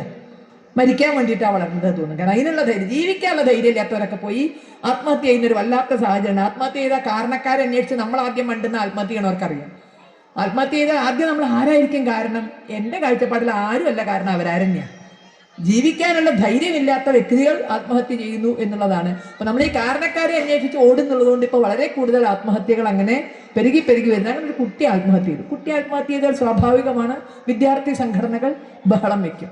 അങ്ങനെ അവിടുത്തെ SFI എന്ന വിദ്യാർത്ഥി സംഘടന നിലപ്പൊരിഞ്ഞ വിദ്യാലയത്തിന്റെ മുന്നിൽ ചെന്ന് അതിന്റെ ഗേറ്റൊക്കെ പിടിച്ച് പുല്ലിക്കി അല്ലെ മറ്റേ ഈ ഇതിലൊക്കെ കഥകളിയിൽ തിരശ്ശീല പിടിച്ചിട്ട് അതേമാതിരി പുറപ്പാട് വരെ ഗേറ്റൊക്കെ ആ ഗേറ്റുമ്പോൾ 4-5 ഓംകാരം വെൽഡ് ചെയ്ത് പിടിപ്പിച്ചിട്ടുണ്ട്. സനാതന ധർമ്മത്തിന്റെ ഭൂമികയിൽ പ്രവർത്തിക്കുന്ന വിദ്യാലയം തന്നെയാണത്. 4-5 വലിയ ഓംകാരം വെൽഡ് ചെയ്ത് പിടിപ്പിച്ചിട്ടുണ്ട്. അത് വലിച്ച് പറച്ച് താഴത്തിട്ടു എന്ന് മാത്രമല്ല ചവിട്ടി നിരത്തി. ആ ഓംകാരം ഇട്ട് ചവിട്ടി. ഇത് പുറമെ ആരും കണ്ടിട്ടില്ല. പക്ഷെ ആ ചവിട്ടി നിരത്തിയത് അവർ അഭിമാനത്തോടു കൂടി അവരുടെ സോഷ്യൽ മീഡിയ സൈറ്റുകളിൽ പബ്ലിഷ് ചെയ്തു. ഇത് 4 ആൾ കാണണം എന്നുള്ളവർക്ക് വേറെ ആരും നമ്മൾ ആരും പോയി പിടിച്ചതല്ലത്. അന്വേഷണാത്മക പത്രപ്രവർത്തനത്തിന്റെ ഭാഗമായിട്ട് ഒരാൾ പിടിച്ചതല്ല. ഏത് വിദ്യാർത്ഥി സംഘടനയാണോ ആ ഓം നിലത്തിട്ട് ചവിട്ടി അരച്ചത്, അതേ വിദ്യാർത്ഥി സംഘടന അവരുടെ ഔദ്യോഗിക വെബ്സൈറ്റുകളിൽ ഇത് പബ്ലിഷ് ചെയ്തു. അന്തം വിട്ടുപോയി. നമ്മൾ ചവിട്ടി അരച്ചതിനല്ല, ആ ചവിട്ടി അരച്ചത് ഞങ്ങളാണ് എന്ന അഭിമാനത്തോടെ വിളംബരം ചെയ്യുന്നുണ്ടല്ലോ, അത് കണ്ടപ്പോഴാണ് നമ്മൾ അന്തം വിട്ടുപോയത്. അത് മറ്റൊരു മതചിഹ്നമായിരുന്നെങ്കിൽ അവർ ചെയ്യുമായിരുന്നു. ആ വിദ്യാലയത്തിന്റെ മുന്നിൽ മറ്റൊരു മതചിഹ്നമായിരുന്നെങ്കിൽ വലിച്ചു പറിച്ച് നിലത്തിട്ട് ചവിട്ടി മെതിക്കുമായിരുന്നു. കാട് കയ്യേറി, റവന്യൂ ഭൂമി കയ്യേറി അങ്ങനെ ആരാധനാലയങ്ങൾ നിർമ്മിച്ചു പോകുമ്പോൾ കേരളത്തിൽ കുറച്ച് മാസങ്ങൾക്ക് മുമ്പ് അത്തരത്തിൽ അനധികൃതമായി നിർമ്മിച്ച ഒരു മതചിഹ്നത്തെ റവന്യൂ അധികാരികൾ തകർത്തിട്ടു. സംഭവിക്കണ തകർത്തിട്ടപ്പോൾ അവിടുത്തെ മുഖ്യമന്ത്രി ചോദിച്ചാൽ എന്താ അറിയോ, നീ മതചിഹ്നം ഇങ്ങനെ പറഞ്ഞ് ബുദ്ധിമുട്ടണോ, കുരിശ് എന്ത് പഴച്ചു എന്നാണ് ചോദിച്ചത്. അതെന്തിനാ വലിച്ചു? റവന്യൂ ഭൂമിയിലാണ് നിൽക്കുന്നത്, അതുകൊണ്ടാണ് അവർ തകർത്തിട്ടത്. റവന്യൂ ഭൂമിയിൽ അനധികൃതമായി കെട്ടിപ്പൊക്കിയതിനെ തകർത്തിട്ടപ്പോൾ അതേ ഭരണകൂടത്തിന്റെ അധിപൻ ചോദിക്കുകയാണ് കുരിശ് എന്ത് പഴച്ചു എന്ന്. എന്ന ഭരണാധികാരി ഇപ്പൊ ചോദിച്ചില്ല, സ്കൂളിൽ കുട്ടി ആത്മഹത്യ ചെയ്തു, ശരി, അതിന് ഓം എന്ത് പഴച്ചു? കുട്ടി ആത്മഹത്യ ചെയ്തു എന്നുള്ള കാര്യത്തിന് കുട്ടിയെ മുതിർന്ന കുട്ടികൾ ആരോ റാഗ് ചെയ്തു എന്നാണ് രക്ഷിതാക്കൾ പറയുന്നത്. അങ്ങനെയുള്ള ഒരു വിഷയത്തിൽ ഓം എന്ത് പഴച്ചു? ഓമല്ലല്ലോ റാഗ് ചെയ്തത്, ആണോ? ഓം ഇതിലെന്ത് പഴച്ചു എന്ന് ചോദിക്കാൻ ഒരു ഭരണാധികാരി കേരളത്തിലില്ല, തമിഴ്നാട്ടിലില്ല, ചിലപ്പോ അല്ലെ കർണാടകയിലും കാര്യമായിട്ട് ഉണ്ടാവില്ല. നമ്മുടെ ദക്ഷിണേന്ത്യയുടെ ഒരു പൊതുവായ ഒരു സ്വഭാവം ഈ ഓം എന്ത് പിഴച്ചു എന്ന് ചോദിക്കാൻ ഭരണാധികാരികളില്ല. അതുകൊണ്ട് തന്നെ അഹങ്കാരത്തോടുകൂടി കുട്ടിപ്പട്ടാളങ്ങള് നിലത്തിട്ട് ചവിട്ടി അരയ്ക്കുക മാത്രമല്ല, അത് അഭിമാനത്തോടുകൂടി ഞങ്ങളാണ് ചെയ്തത് എന്ന് വിളംബരം ചെയ്യുന്ന നാട്ടിൽ ഇത്തരം ഏകതാ സമ്മേളനങ്ങളിലൂടെ ഓരോരുത്തരുടെ കരുത്തും ഒരുമിച്ച് ചേർന്നൊരു വലിയ ശക്തിയായിട്ട് വിരാട് സ്വരൂപമായിട്ട് മാറേണ്ടുന്ന സാഹചര്യമുണ്ട്. ഭഗവാന്റെ വിശ്വരൂപം മറ്റേ യശോദാമ്മ വായ കണ്ണില്ലേ, മണ്ണ് തിന്നു പറഞ്ഞിട്ട് കൃഷ്ണന്റെ വായ വിളിച്ചപ്പോ ഈ ഭൂമിയിലുള്ളത് എല്ലാം ഒന്നിച്ച് ഭഗവാനിൽ അങ്ങനെ കാണുന്നുണ്ട്, ഭഗവാന്റെ വിശ്വരൂപം. അതുപോലൊരു വിശ്വരൂപം വിരാട് സ്വരൂപത്തിലേക്ക് നമ്മളിൽ ഓരോരുത്തരിലും കരുത്തുണ്ട്, ഓരോരുത്തർക്കും ആവേശമുണ്ട്, ഓരോരുത്തർക്കും അല്ലെ പ്രവൃത്തി ചെയ്യാനുള്ള ശേഷിയുണ്ട്. ഇത് ഒരുമിച്ച് ചേരുമ്പോൾ അതൊരു വലിയ കരുത്താണ്. ഒറ്റയ്ക്കൊറ്റയ്ക്ക് നിൽക്കുമ്പോൾ ഓരോ കമ്പ് വേഗം ഒടിക്കാം, ഒന്നിച്ചു വെച്ചാൽ അതിനെ ഒടിക്കാൻ പറ്റില്ലല്ലോ. ഇതുപോലെ ഒന്നിച്ചൊരു ശക്തിയായി മാറണം എന്ന ഉദ്ദേശത്തിൽ തന്നെയാണ് നമ്മൾ ഏകതാ സമ്മേളനങ്ങൾ അല്ലെങ്കിൽ ഇതുപോലുള്ള ഹിന്ദു സംഗമങ്ങൾ നടത്തണം എന്ന് തീരുമാനിച്ചിരിക്കുന്നത്. കാരണം ഇതുപോലെ നമ്മുടെ പ്രതീകങ്ങളെയും നമ്മുടെ എന്തൊക്കെയാണോ നമ്മുടെ ചിഹ്നങ്ങളും പ്രതീകങ്ങളും അത് വളരെ കൂടുതൽ അപമാനിക്കപ്പെടുന്നു എന്നതൊരു സത്യമാണ്. കാവി കാണാൻ പാടില്ല, ഓം കാണാൻ പാടില്ല. എന്തിന് വന്നിപ്പോ ആരോടായി? ഭാരതമാതാവെന്ന് കേരളത്തിൽ പറഞ്ഞൂടാ, അതെന്തോ വലിയ അശ്ലീലം എന്നാ പറയുന്നത്. ഭാരതമാതാവെന്ന് പറഞ്ഞൂടാ, ഭാരതമാതാവിന്റെ ഫോട്ടോയിന് മുന്നിൽ വിളക്ക് കത്തിക്കാൻ പാടില്ല, നല്ലൊരു ദേശഭക്തി ഗാനം ചൊല്ലാനും കൂടി ഇപ്പൊ അവിടെ പറ്റില്ല, കാരണം അതെല്ലാം ഗണഗീതമാണ് അത്ര. നല്ലൊരു ദേശഭക്തി ഗാനം ചൊല്ലിയാൽ അപ്പ കയറി പിടിക്കും, ഇത് ഗണഗീതമാണ്, ചെല്ലാൻ പാടില്ല എന്നാണ്. ഗണഗീതം നമുക്ക് ഏതു ആക്കാം, അത് സംഘവുമായിട്ട് ബന്ധപ്പെട്ടവർക്കറിയാം. ദേശഭക്തി തുളുമ്പുന്ന ഗാനമാണെങ്കിൽ ആരെഴുതിയതായാലും നമ്മളത് കൂട്ടമായി ചൊല്ലാൻ പറ്റുന്ന ട്യൂണിൽ ചൊല്ലാൻ പറ്റുമെങ്കിൽ അതിനെ ഗണഗീതമാക്കും. ഗണഗീതം എന്ന് പറഞ്ഞാൽ ഗ്രൂപ്പ് സോങ് നല്ല അർത്ഥമുള്ളൂ, ഒന്നിച്ച് ചെല്ലാൻ പറ്റുന്ന പാട്ട് എത്രയേ ഉള്ളൂ. പക്ഷേ അത് എന്തോ ഒരു വലിയ സാധനമാണെന്നാണ് ഇപ്പൊ അവിടെ തമിഴ്നാട്ടിലേക്ക് വന്നോളും, കുഴപ്പമൊന്നുമില്ല. എന്തോ ഒരു വലിയ സാധനമാണെന്ന് പറഞ്ഞാൽ അവിടെ അതിനോടാണ് നിഴൽ യുദ്ധം പ്രഖ്യാപിക്കുന്നത്. വന്ദേ ഭാരത് ട്രെയിന് ഉദ്ഘാടനം കഴിഞ്ഞ് ഉദ്ഘാടന യാത്രയിൽ അവിടുത്തെ ഒരു വിദ്യാലയത്തിലെ കുറച്ച് കുട്ടികൾ യാത്ര ചെയ്തു ഉദ്ഘാടന ട്രെയിനിൽ. തീവണ്ടി അങ്ങനെ പോകുമ്പോൾ കുട്ടികൾ അവർക്കറിയാവുന്ന പാട്ട് പരമപവിത്രമതാമി മണ്ണിൽ ഭാരതാംബയെ പൂജിക്കാൻ എന്ന് ഗംഭീരമായി ചൊല്ലി. അവിടുത്തെ വിദ്യാഭ്യാസ മന്ത്രി പറയും ആ സ്കൂളിന്റെ NOC തെറിപ്പിക്കുന്നു. പരമപവിത്രമതാമി മണ്ണിൽ ഭാരതാംബയെ പൂജിക്കാൻ പുണ്യവാഹിനി സേധനമേക്കും പൂങ്കാവനങ്ങൾ ഉണ്ട് ഇവിടെ. അർത്ഥം ആലോചിച്ച് നോക്കൂ, ഇതാ കുട്ടികൾ ചെല്ലിയന് സ്കൂളിന്റെ NOC തെറിപ്പിക്കുന്നു. പറഞ്ഞത് വിദ്യാഭ്യാസ മന്ത്രിയാണ്. ആരെങ്കിലും നമ്മുടെ ഈ വലിയ നേതാക്കൾ വരണവരെ സമയം ഫില്ല് ചെയ്യാൻ വേണ്ടി ഫില്ല് ഇൻ ദ ബ്ലാങ്ക്സ് എന്ന് പ്രസംഗിച്ചു പോണ സാധാരണ നേതാക്കൾ പറഞ്ഞതല്ല, ഔദ്യോഗികമായി ഉത്തരവാദിത്തമുള്ള ഒരു വിദ്യാഭ്യാസ മന്ത്രി പറയുകയാണ് ആ സ്കൂളിന്റെ NOC ഞങ്ങള് തെറിപ്പിക്കുക. എന്തേ ചോദിച്ചു, ദേശഭക്തി ഗാനം ചൊല്ലിയെന്നാണ്. ദേശഭക്തി ഗാനം ചൊല്ലി. മറ്റൊരു സ്കൂളില് ദേശഭക്തി ഗാന മത്സരത്തിന് തിരൂര്, മലപ്പുറം ജില്ലയിലെ തിരൂര് മുസ്ലിം കുട്ടികൾ അവരെന്നെ സെലക്ട് ചെയ്തെടുത്തതാ. അവര് തന്നെ പാട്ട് സെലക്ട് ചെയ്തെടുത്ത് ഈ പരമപവിത്രമതാമി മണ്ണിലെന്ന് സ്കൂൾ യൂത്ത് ഫെസ്റ്റിവലിലെ ദേശഭക്തി ഗാന മത്സരത്തിന് ചൊല്ലി. ആ സ്കൂളിനെതിരെ അന്വേഷണം വന്നു. ആരത് പഠിപ്പിച്ച്, എവിടെ അത് പഠിപ്പിച്ച്, എന്തിന്? കുട്ടികളെ എവിടുന്നോ കേട്ട് പഠിച്ചിട്ട് പരമപവിത്രമതാമി മണ്ണിൽ നല്ല ട്യൂണ് കേട്ടപ്പോൾ അവർ തെരഞ്ഞെടുത്തു, അത്രയേ ഉള്ളൂ. അതിനെതിരെ അന്വേഷണം വന്നു. അപ്പൊ ഭാരത മാതാവ് പോലും സനാതന ധർമ്മവുമായി ബന്ധപ്പെട്ട പ്രതീകമാണ് എന്ന് കരുതി ഭാരതമാതാവിന്റെ കയ്യിലുള്ളത് കാവിക്കൊടി വെച്ച സങ്കല്പത്തിൽ നമ്മൾ കാണുമ്പോൾ കേരളത്തിൽ ഭരണാധികാരികൾ അടക്കമുള്ളവർ പറഞ്ഞെന്താ അറിയോ, ഏതോ ഒരു സ്ത്രീ കാവിക്കൊടിയും പിടിച്ചു നിൽക്കുന്നു. ഏതോ ഒരു സ്ത്രീ, ഭാരതമാതാവിനെ ഏതോ ഒരു സ്ത്രീ കാവിക്കൊടിയും പിടിച്ചു നിൽക്കുന്ന ഫോട്ടോ. ഇത്ര ഈ നിലയിലേക്ക് അധപ്പതിക്കുമ്പോൾ സ്വാതന്ത്ര്യത്തിന്റെ ശതാബ്ദി വരാൻ പോകുന്നു. ഭാരത് മാതാ കി ജയ് എന്ന് ലോകം കിടുങ്ങുന്ന വിധത്തിൽ ആവേശത്തോടെ വിളിച്ചാണ് സ്വാതന്ത്ര്യ സമരത്തിൽ ജീവൻ പോലും ബലിയർപ്പിക്കാൻ അന്ന് സ്വാതന്ത്ര്യ സമര സേനാനികൾക്ക് സാധിച്ചത്. ഭാരത് മാതാ കി ജയ് എന്നുള്ള ആവേശത്തോടെ, വന്ദേ മാതരം എന്ന ആർപ്പുവിളികളോടെ, അമ്മയ്ക്ക് വേണ്ടിയാണ് ഞങ്ങൾ പ്രവർത്തിക്കുന്നത് എന്ന ആ ഒരു മകന്റെ സ്നേഹത്തോടു കൂടിയാണ് ഓരോരുത്തരും സ്വാതന്ത്ര്യ സമരത്തിന്റെ അഗ്നിയിലേക്ക് എടുത്തു ചാടിയത്.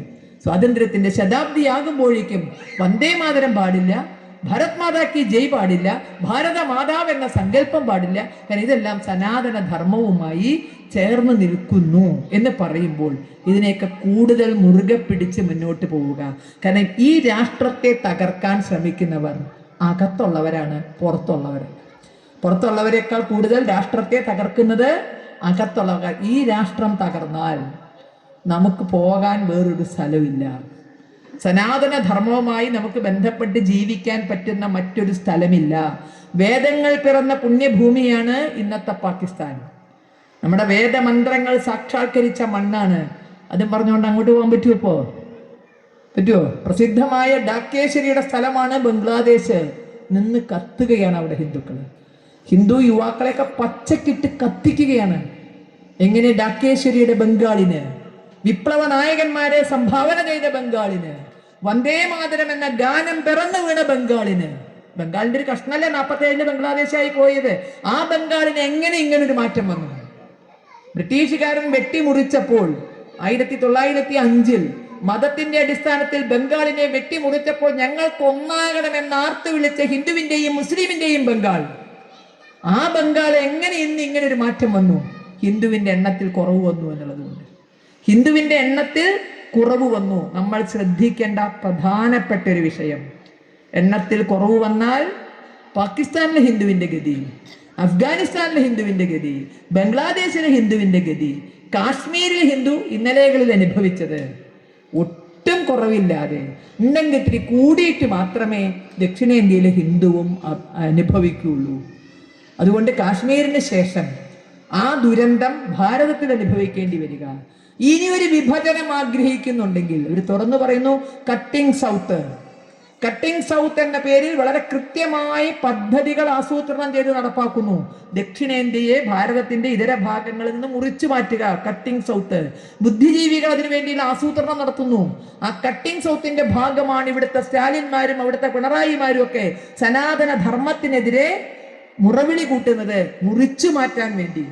ഇനിയൊരു രാഷ്ട്ര വിഭജനം നടക്കുമെങ്കിൽ അത് ഇവിടെയായിരിക്കും എന്ന് കരുതി അങ്ങനൊരു വിഭജനം നടന്നാൽ ഇന്ന് ബംഗ്ലാദേശിലെ ഹിന്ദു നിന്ന് കത്തുന്നത് പോലെ, അവിടുത്തെ അമ്മ പെങ്ങന്മാർക്ക് സ്വൈരമായി ജീവിക്കാൻ പറ്റാത്തതുപോലെ ഇവിടെയും വന്നേക്കാം. അതുകൊണ്ട് ഏകതാ സമ്മേളനങ്ങളിൽ ഇരുന്ന് ചിന്തിക്കുമ്പോൾ, നാളെ നടപ്പിലാക്കുമ്പോൾ നമ്മൾ മനസ്സിലുണ്ടാകണം, അനുദിനം എണ്ണം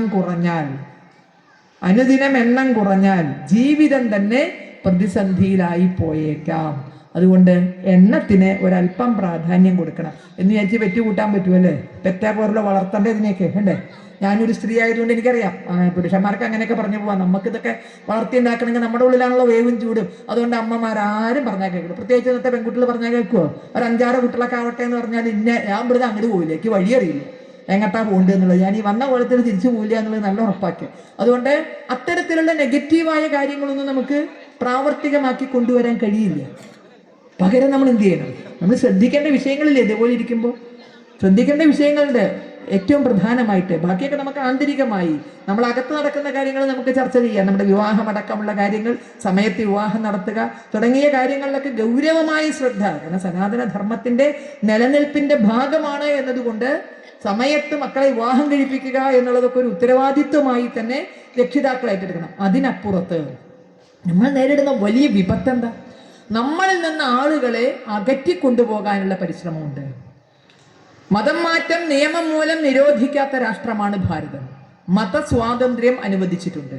ചിലരെങ്കിലും വിചാരിച്ചിരിക്കുന്ന മതസ്വാതന്ത്ര്യം എന്ന് പറഞ്ഞാൽ ഇതര മതങ്ങളെ ദുഷിക്കാനുള്ള, ഇതര മതങ്ങളെ ആക്ഷേപിക്കാനുള്ള, ഇതര മതങ്ങളെ അപമാനിക്കാനുള്ള സ്വാതന്ത്ര്യമാണ് മതസ്വാതന്ത്ര്യം എന്ന് ചിലരെങ്കിലും തെറ്റിദ്ധരിച്ചിട്ടുണ്ട്.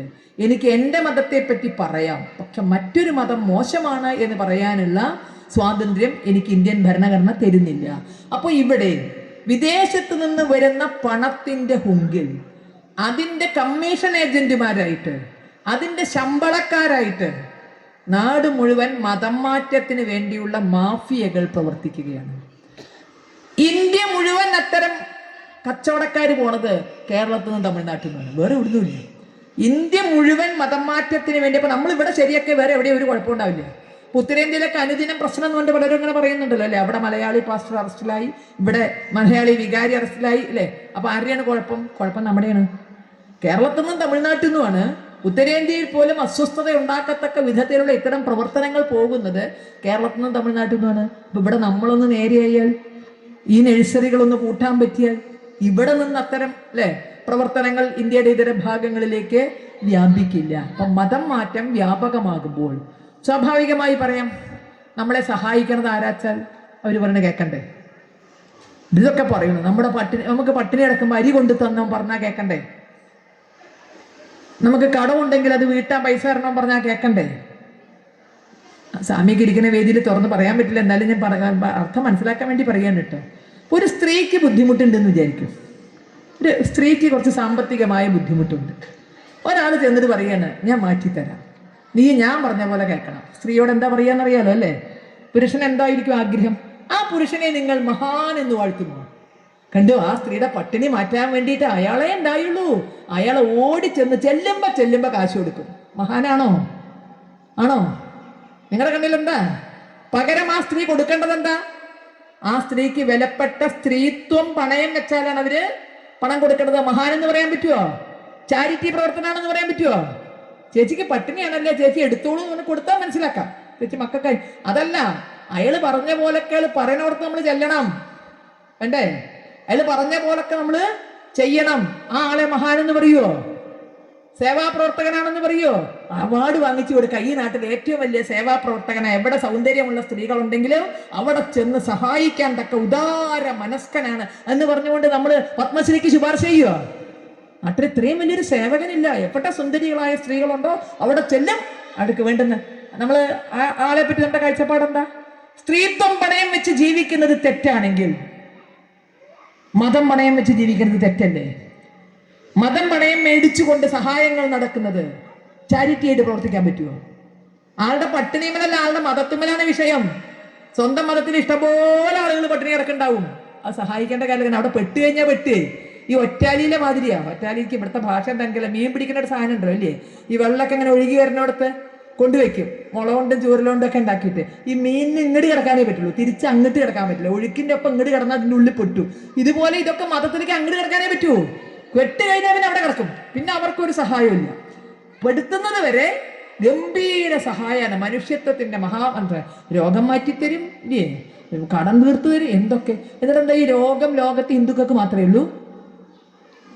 ഹിന്ദു മതം മാറിയാൽ രോഗം മാറും അത്ര. രോഗം നമുക്ക് മാത്രമേ ഉള്ളൂ? ആയുർവേദത്തിന്റെ ഈറ്റില്ലമാണ് നമ്മുടെയൊക്കെ നാട് അല്ലേ?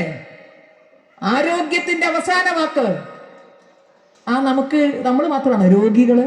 അവന് ലോകത്ത് വേറെ എവിടെ ആസ്പത്രി കണ്ടാലോ? ലോകത്ത് വേറെ എവിടെ ആസ്പത്രി കണ്ട? കൊറോണ വന്നപ്പോ എത്ര ആളാ പ്രാർത്ഥിച്ചത്? വാക്സിൻ ഓടിയല്ലേ ചെയ്തത്? മാസ്ക് വെച്ച് വണ്ടി നടക്കുകയല്ലേ ചെയ്തത്?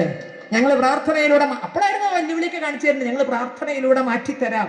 ആരെയും നമ്മൾ കണ്ടില്ല, എല്ലാവരും ഓടി ഒളിച്ചു. ആ സമയത്ത് നമ്മൾ യാഥാർത്ഥ്യ ബോധത്തോടു കൂടിയാണ്. വാദം വന്നാൽ എന്താ വേണ്ടത്? കൃഷ്ണാന്ന് വിളിക്കും വേണം, കുറുന്തോട്ടി പറിക്കും വേണം. കൃഷ്ണാന്ന് വിളിക്കും വേണം, കുറുന്തോട്ടി, അതായത് മരുന്നും വേണം, ഭഗവാനെയും ആശ്രയിക്കണം. ഭഗവാനെ വിളിച്ച് കുറുന്തോട്ടി പറിച്ചാൽ അത് അമൃതാകും. ഭഗവാനെ വിളിക്കാനും ചിലപ്പോൾ അത് വെറും കാട്ടുപുല്ലാകും. അപ്പൊ മരുന്ന് നമ്മൾ കഴിക്കണം, കഴിക്കുന്ന മരുന്ന് അമൃതായി മാറണമേ എന്ന പ്രാർത്ഥന മാത്രമേ നമുക്കുള്ളൂ. അപ്പോ നമ്മുടെ ഗതികെട്ട അവസ്ഥ മുതലെടുത്തുകൊണ്ട് മതം മാറ്റുന്നവരോട് കടക്ക് പുറത്ത് എന്ന് പറയാനുള്ള സമയമായില്ലേ? ഇത് കാലം മാറിയില്ലേ? എല്ലാവരും അത്യാവശ്യം വിദ്യാഭ്യാസം നേടിയവരല്ലേ? ഇപ്പോൾ അത്യാവശ്യം പ്രബുദ്ധതയുള്ളവരല്ലേ നമ്മളൊക്കെ? അതുകൊണ്ട് നമ്മളെ പറ്റിക്കാൻ വരുന്ന അത്തരം ശക്തികളോട് കടക്ക് പുറത്ത് എന്ന് പറയാനുള്ള ആർജവം അത് സമാജത്തിന് നേടിയേ പറ്റൂ. ദുശ്ശീലങ്ങൾ മാറ്റിത്തരാം അല്ലെ? എന്തൊക്കെയാണ്? എവിടെ ആരാധനയ്ക്ക് തന്നെ മദ്യം ഉപയോഗിക്കണവരാ പറയുന്നത് നമ്മളെ കുടി മാറ്റിത്തരാം. മകൻ കള്ളുടിക്കുന്നുണ്ടോ, അങ്ങോട്ട് വരും, പ്രാർത്ഥനയ്ക്ക് വിട്ടാൽ മതി. അവർക്ക് ആരാധനയ്ക്ക് അവിടെയൊക്കെ കേരളത്തിലൊക്കെ പറഞ്ഞാൽ ഞങ്ങൾക്ക് അതിന്റെ ബ്രൂവറുടെ ലൈസൻസ് വേണമെന്നാണ്. കാരണം എന്തുകൊണ്ടാണ്? ഞങ്ങൾക്ക് ആരാധനയ്ക്ക് മദ്യം ഉപയോഗിച്ചേ പറ്റുള്ളൂ. അതുകൊണ്ട് ബ്രൂവറുടെ ലൈസൻസ് ഞങ്ങൾക്ക് കിട്ടണമെന്നാണ്. മതസ്ഥാപനങ്ങൾക്ക് ബ്രൂവറി ലൈസൻസ് ഉണ്ട്. ആ പറയുന്നവർ നമ്മളോട് പറയണേ ഞങ്ങളുടെ കൂടെ വന്നാൽ കുടി മാറ്റി തരാം എന്ന് പറഞ്ഞാൽ ലോകത്തിലെ ഏറ്റവും വലിയ തമാശ എന്നല്ലാണ്ട് എന്താ പിന്നെ അത് പറയേണ്ടത്? കുടിക്കുന്നവർ ഹിന്ദുക്കൾ മാത്രം ആണോ? നമ്മുടെ കയ്യിലുള്ള സംവിധാനമൊന്നും ഇല്ലേ? ലഹരി എന്ന് പറഞ്ഞാൽ തന്നെ എന്താ? ഹരിയിൽ ലയിക്കുക എന്നാണ്, ഭഗവാനിൽ ലയിക്കുക. ആ ഈശ്വരനിൽ ലയിക്കാൻ പറ്റാത്തവർക്കേ കൃത്രിമ ലഹരി വേണ്ടുള്ളൂ. അത്രയും നല്ല ഭക്തിയും ആരാധനാ പദ്ധതികളുണ്ടാവും, നമ്മളത് ചെയ്യാത്തോണ്ടാണ്. അപ്പൊ ഇവര് ദുശ്ശീലം മാറ്റി തരാം. പണ്ടൊരു ചെറിയ കഥ, ഒരു മറ്റേ മിനിക്കഥ എന്നൊക്കെ പറഞ്ഞിട്ട് ഏതോ ഒരു വാരികയിൽ വന്നതാ. നമ്മൾ കേട്ടിട്ടുണ്ട്, എല്ലാവരും കേട്ടിട്ടുണ്ട്. കാരണം അതൊക്കെ ഈ സന്ദർഭാനുസരണം എടുത്ത് ഉപയോഗിക്കുന്നതുകൊണ്ട് എല്ലാവരും കേട്ടിട്ടുള്ളതാ. അതായത് ഒരാൾ കുടി എന്ന് പറഞ്ഞാൽ മുഴുക്കുടിയനെ വീട്ടുകാർ ബുദ്ധിമുട്ടി മൂപ്പരെ കൊണ്ട്. അവസാനം ആരോ പറഞ്ഞു ധ്യാനകേന്ദ്രത്തിൽ കൊണ്ടുപോയി ആക്കിയാൽ മതി, കുടി മാറ്റി തരുന്നു. ഇയാളെ തൂക്കി ധ്യാനകേന്ദ്രമെങ്കിൽ ധ്യാനകേന്ദ്രം, വീട്ടുകാരൊക്കെ കൂടെ അവിടെ കൊണ്ടുപോയി ഗംഭീര ധ്യാനം അല്ലേ. എത്ര ദിവസം? 7 ദിവസം 14 ദിവസം, എൻ്റെ കണക്കൊന്നും നിൽക്കാറില്ല. അതൊക്കെ കഴിഞ്ഞപ്പോൾ ധ്യാനം നടത്തണ ധ്യാനഗുരു അടുത്തേക്ക് വിളിച്ചിട്ട് പറഞ്ഞു ആളുടെ പേര് പ്രഭാകരൻ എന്നാണ്. തലേ കൂടി കുറച്ച് വെള്ളം ഒഴിച്ചു കൊടുത്തിരുന്ന, പ്രഭാകര നീ ഇന്ന് മുതൽ പത്രോസ് ആകുന്നു.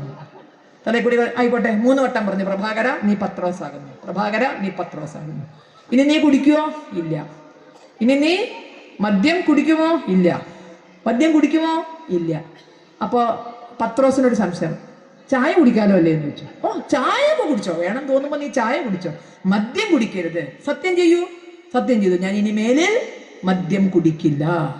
അങ്ങനെ കുട്ടപ്പനായിട്ട് ആള് പുറത്തേക്ക് ഇറങ്ങി. ഭാര്യയ്ക്കും മക്കൾക്കുണ്ടായ സന്തോഷം എന്താണെന്നറിയാമോ? വീട്ടിൽ ഇങ്ങോട്ട് എത്തിയതും മൂപ്പര് പറഞ്ഞു, മൂപ്പരെന്തോ ഇപ്പോൾ കാര്യമായിട്ട് കയ്യിലൊരു പൊതിയൊക്കെ ഉണ്ട്, വരുമ്പോൾ വന്നിട്ട് പറഞ്ഞു എനിക്കൊന്ന് പ്രാർത്ഥിക്കണം. ഓ, ഭാര്യയുടെയും മക്കളുടെയും സന്തോഷം കണ്ടു. മറ്റത് കള്ളുടിക്കണം എന്ന് പറഞ്ഞാൽ ഇപ്പൊ പറഞ്ഞു പ്രാർത്ഥിക്കണം എന്നാണ്. മുറിയൊക്കെ ഒന്ന് തുടച്ച് വൃത്തിയാക്കാൻ പറഞ്ഞു. മുറിയൊക്കെ ഒന്ന് തുടച്ച് വൃത്തിയാക്കി, ഒരു പലക വേണമെന്നു പലക ഇട്ടു. എനിക്കൊരു പാത്രത്തിൽ ഇത്തിരി വെള്ളം വേണമെന്ന് പറഞ്ഞു. ഭാര്യ അതും കൊണ്ടച്ചെടുത്തു. ഗംഭീര പ്രാർത്ഥന. മൂപ്പര് കയ്യിലുള്ള പൊതി അങ്ങോട്ട് തുറന്നു. കുപ്പിയണേ, കയ്യിലുള്ള പൊതിയാണ് തുറന്നു, പൊതിയാണ് മാറ്റി വെച്ചു. ഇതിന് ഇത്തിരി വെള്ളം എടുത്തു. റമ്മേ നീ ഇന്ന് മുതൽ ചായയാകുന്നു, റമ്മേ നീ ഇന്ന് മുതൽ ചായയാകുന്നു, റമ്മേ നീ ഇന്ന് മുതൽ ചായയാകുന്നു. അങ്ങനെ റമ്മിനെ ചായയാക്കി പത്രോസ് മനസമാധാനത്തോടുകൂടി കുടിച്ചു എന്നാണ് ആ കഥ.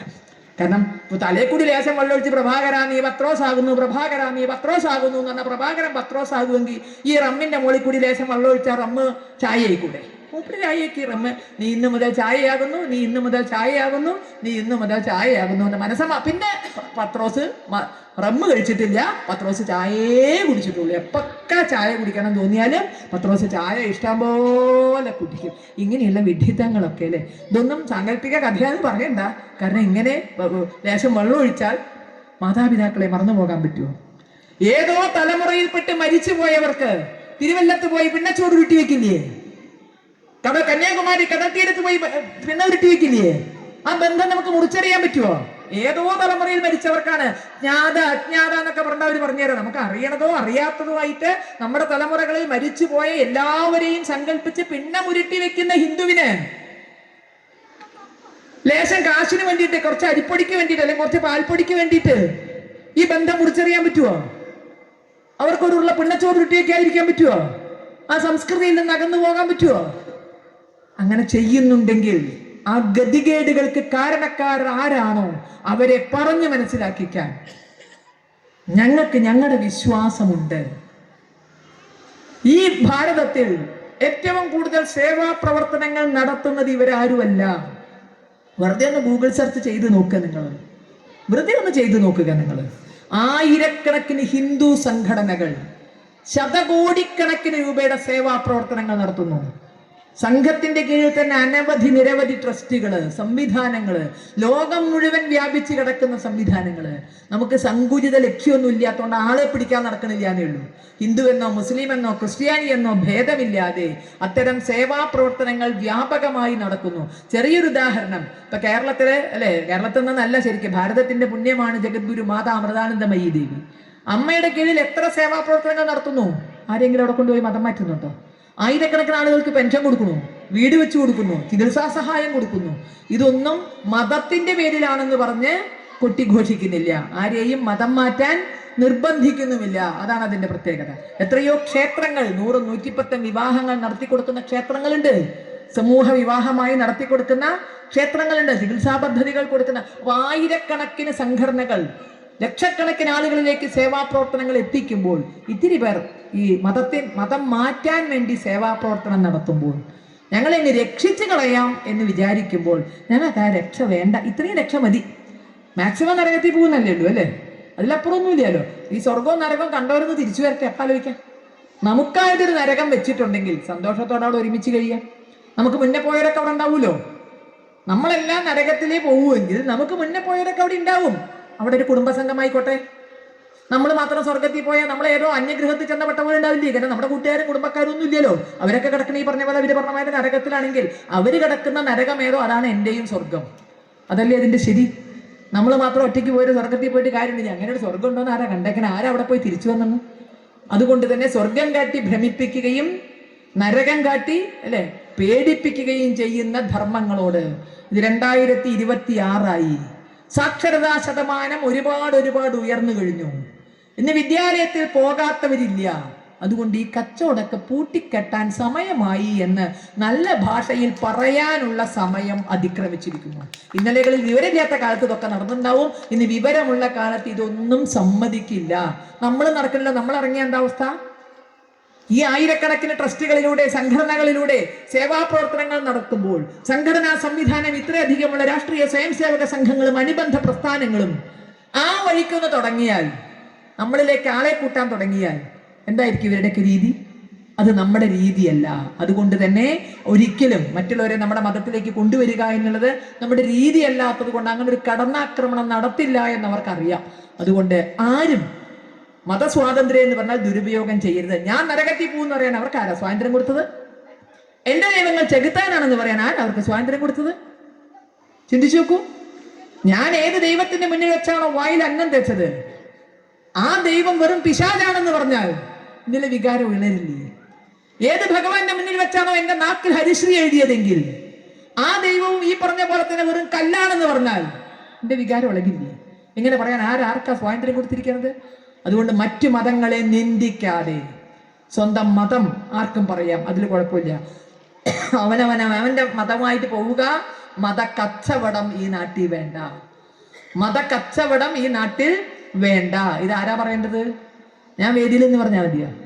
ഈ വേദിയിൽ ഇരിക്കുന്നവർ പറഞ്ഞാൽ മതിയോ? നമ്മുടെ വീട്ടിൽ വരണവരോട് പറയണം, ചേട്ടാ സംഗതിയൊക്കെ ശരി തന്നെ കേട്ടാ, അല്ലേ, സംഗതിയൊക്കെ ശരി തന്നെ, പിന്നെ കാണാട്ടോ എന്ന് പറയണം. ഈ കച്ചവടം ഇവിടെ വേണ്ട. മുതുവത്ത് ബാണ്ണം തൂക്കിയിട്ട് മറ്റേ വീട് വിടാന്തരം കച്ചവടത്തിന് വരുന്നവരില്ലേ? ചേച്ചി ഇതൊന്നും എടുക്കൂ ചേച്ചി, ബസ് വിലക്ക് കാശില്ല ചേച്ചി, ഇത് അത്ര നല്ലതാണ്, ഇത് കമ്പനി വിലക്കുള്ള, കമ്പനിയൊക്കെ കുറഞ്ഞ വിലക്ക കിട്ടാന്നൊക്കെ പറഞ്ഞ് മുതുവത്ത് വലിയ ബാണ്ണം വെച്ച് വരുന്നവരുണ്ടല്ലോ. ആ ബാണ്ണക്കെട്ടിൽ മതം വേണ്ടാന്ന് പറഞ്ഞോളൂ. അതേപോലൊരു കൂട്ടർ തന്നെയാണ് മതക്കച്ചവടത്തിന് വരുന്നവരും. അതുകൊണ്ട് അത് തിരിച്ചറിയുക. ഗ്രാമങ്ങളിൽ നിന്ന് തുടങ്ങുക. ഗ്രാമങ്ങളിലാണ് ഇത്തരം കച്ചവടം പൊടിപൊടിക്കുക. അതുകൊണ്ട് ഗ്രാമങ്ങളിൽ പ്രത്യേകിച്ച് അമ്മമാർ നമ്മുടെ ധർമ്മത്തിന്റെ സ്വാഭിമാനത്തോടുകൂടി നിലനിൽക്കുകയും ആ കച്ചവടക്കാരോട് എല്ലാവരോടും സൗഹൃദം വേണം, ശരിയാണ്, പക്ഷേ ലക്ഷ്യം കച്ചവടമാണെന്ന് കണ്ടാൽ കടക്ക് പുറത്ത് എന്ന് പറയുക. നമ്മുടെ പെൺകുട്ടികളെ അടക്കം ലക്ഷ്യം വെച്ചുകൊണ്ട് മറ്റൊരു ഭാഗത്ത് നിന്ന് ഒരു പ്രായത്തിൽ ശരീരം വളരുമ്പോൾ, ശരീരം പ്രായപൂർത്തിയാകുമ്പോൾ അപ്പോൾ തോന്നുന്ന വിചാരങ്ങളെ പോലും മുതലെടുത്തുകൊണ്ട്, ഇത് പ്രകൃതി ഉണ്ടാക്കുന്ന ചില വികാരങ്ങളാണ്. എതിർലിംഗത്തിൽപ്പെട്ടവരോട് ഒരു താല്പര്യമൊക്കെ ഉണ്ടാകുന്ന ഒരു പ്രായം ഉണ്ടാവും. അതെല്ലാവരും ആ പ്രായം കഴിഞ്ഞിട്ടൊക്കെ തന്നെയാണ് പോകുന്നത്. അതിനെ അതിസമർത്ഥമായി മുതലെടുത്തുകൊണ്ട് കുട്ടികളെ പ്രേമക്കെണിയിൽപ്പെടുത്തി മതം മാറ്റുന്ന, ലൈംഗികമായി ദുരുപയോഗം ചെയ്ത് ബ്ലാക്ക്മെയിൽ ചെയ്ത് മതം മാറ്റുന്ന, ഇതൊക്കെ ഒരു നാടിന് ഭൂഷണാണോ? ഇതൊക്കെ പ്രബുദ്ധതയുള്ള ഒരു നാട്ടിൽ പറയാൻ വന്നോ? വിവാഹം കഴിക്കാൻ എന്തിനാ മതം? പ്രേമിക്കുമ്പോ മതമില്ലല്ലോ. ഉണ്ടോ? പ്രേമിക്കുമ്പോ മതമുണ്ടോ? ഇവിടെ പഠിക്കുന്ന കുട്ടികളൊക്കെ സംസാരിക്കാൻ പാടിയൊക്കെ വളരെ സന്തോഷം തോന്നി. നിങ്ങൾ സ്കൂളുകളിൽ പോകുന്നു, കലാലയങ്ങളിൽ പോകുന്നു, നിങ്ങൾക്ക് ഇതിന്റെ പ്രതിരോധം തീർക്കാനാവില്ലേ? സ്കൂളുകളും കലാലയങ്ങളും ലവ് ജിഹാദ് എന്ന ഓമന പേരിൽ നടക്കുന്ന ഈ ചതിക്ക് എതിരെ പ്രതിരോധം ഉയർത്തേണ്ടവർ നമ്മൾ തന്നെയാണ്, മറ്റാരുമല്ല. നിങ്ങളെ നിങ്ങളായി കണ്ടാണ് പ്രേമിക്കണത്, അല്ലേ?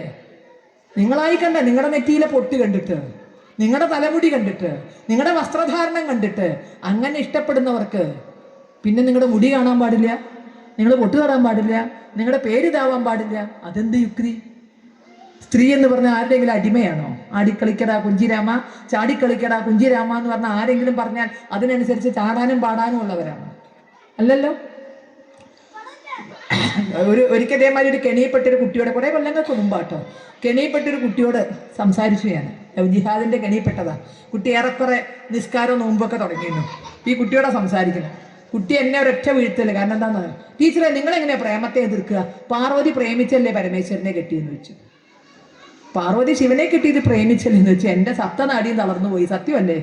പാർവതി പ്രേമിച്ചു എന്ന് മാത്രമല്ല, വാശി പിടിച്ചിട്ടല്ലേ ശിവനെ കല്യാണം കഴിച്ചത്. പിന്നെ ഈ കുട്ടിയുടെ വാശി എനിക്ക് തെറ്റെന്ന് പറയാൻ പറ്റുമെന്നാണ്. എവിടുന്നോ സരസ്വതി ദേവി അപ്പോൾ ഒരു ഉത്തരം കൊണ്ടു തന്നു. സരസ്വതി ദേവി കൊണ്ടു തന്നു എന്ന് എനിക്ക് തോന്നുന്നു. എനിക്ക് അതുവരെ ഞാൻ അങ്ങനെ ചിന്തിച്ചിട്ടേ ഇല്ല. അതിനുശേഷം ഞാൻ പല വേദിയിലും അത് പറഞ്ഞിട്ടുണ്ട്. അത് പറഞ്ഞാൽ ശരിയാ, പാർവതി പരമേശ്വരനെ കല്യാണം കഴിച്ച പോലെ നീ കല്യാണം കഴിക്കണം. എങ്ങനെ? പാർവതി വാശി പിടിച്ച പരമേശ്വരനെ കല്യാണം കഴിച്ചത്. പക്ഷെ പാർവതി പരമേശ്വരന്മാർ അർദ്ധനാരീശ്വരന്മാരായിട്ട് ഒന്നായി. പാതി ശിവനും പാതി പാർവതിയും അർദ്ധനാരീശ്വരനാണ്. ആ ചിത്രം ഒന്ന് നോക്കുക പറഞ്ഞു. ഇപ്പോഴാണ് മൊബൈലിൽ കാണിച്ചു കൊടുക്കാം അർദ്ധനാരീശ്വരന്റെ ചിത്രം. അല്ലെ, അന്നതില്ല, മൊബൈലൊന്നും ഇല്ല. അർദ്ധനാരീശ്വരന്റെ ചിത്രത്തിൽ എന്താ? പാതി ശിവൻ ജട കെട്ടിയിരിക്കുന്നു, പാതി പാർവതിയോ ചീകി പൂവൊക്കെ ചൂടി മനോഹരിയായിട്ട്. പാതി ശിവൻ സർപ്പാഭരണ വിഭൂഷിതനാ, പാമ്പാ കഴുത്തിന്.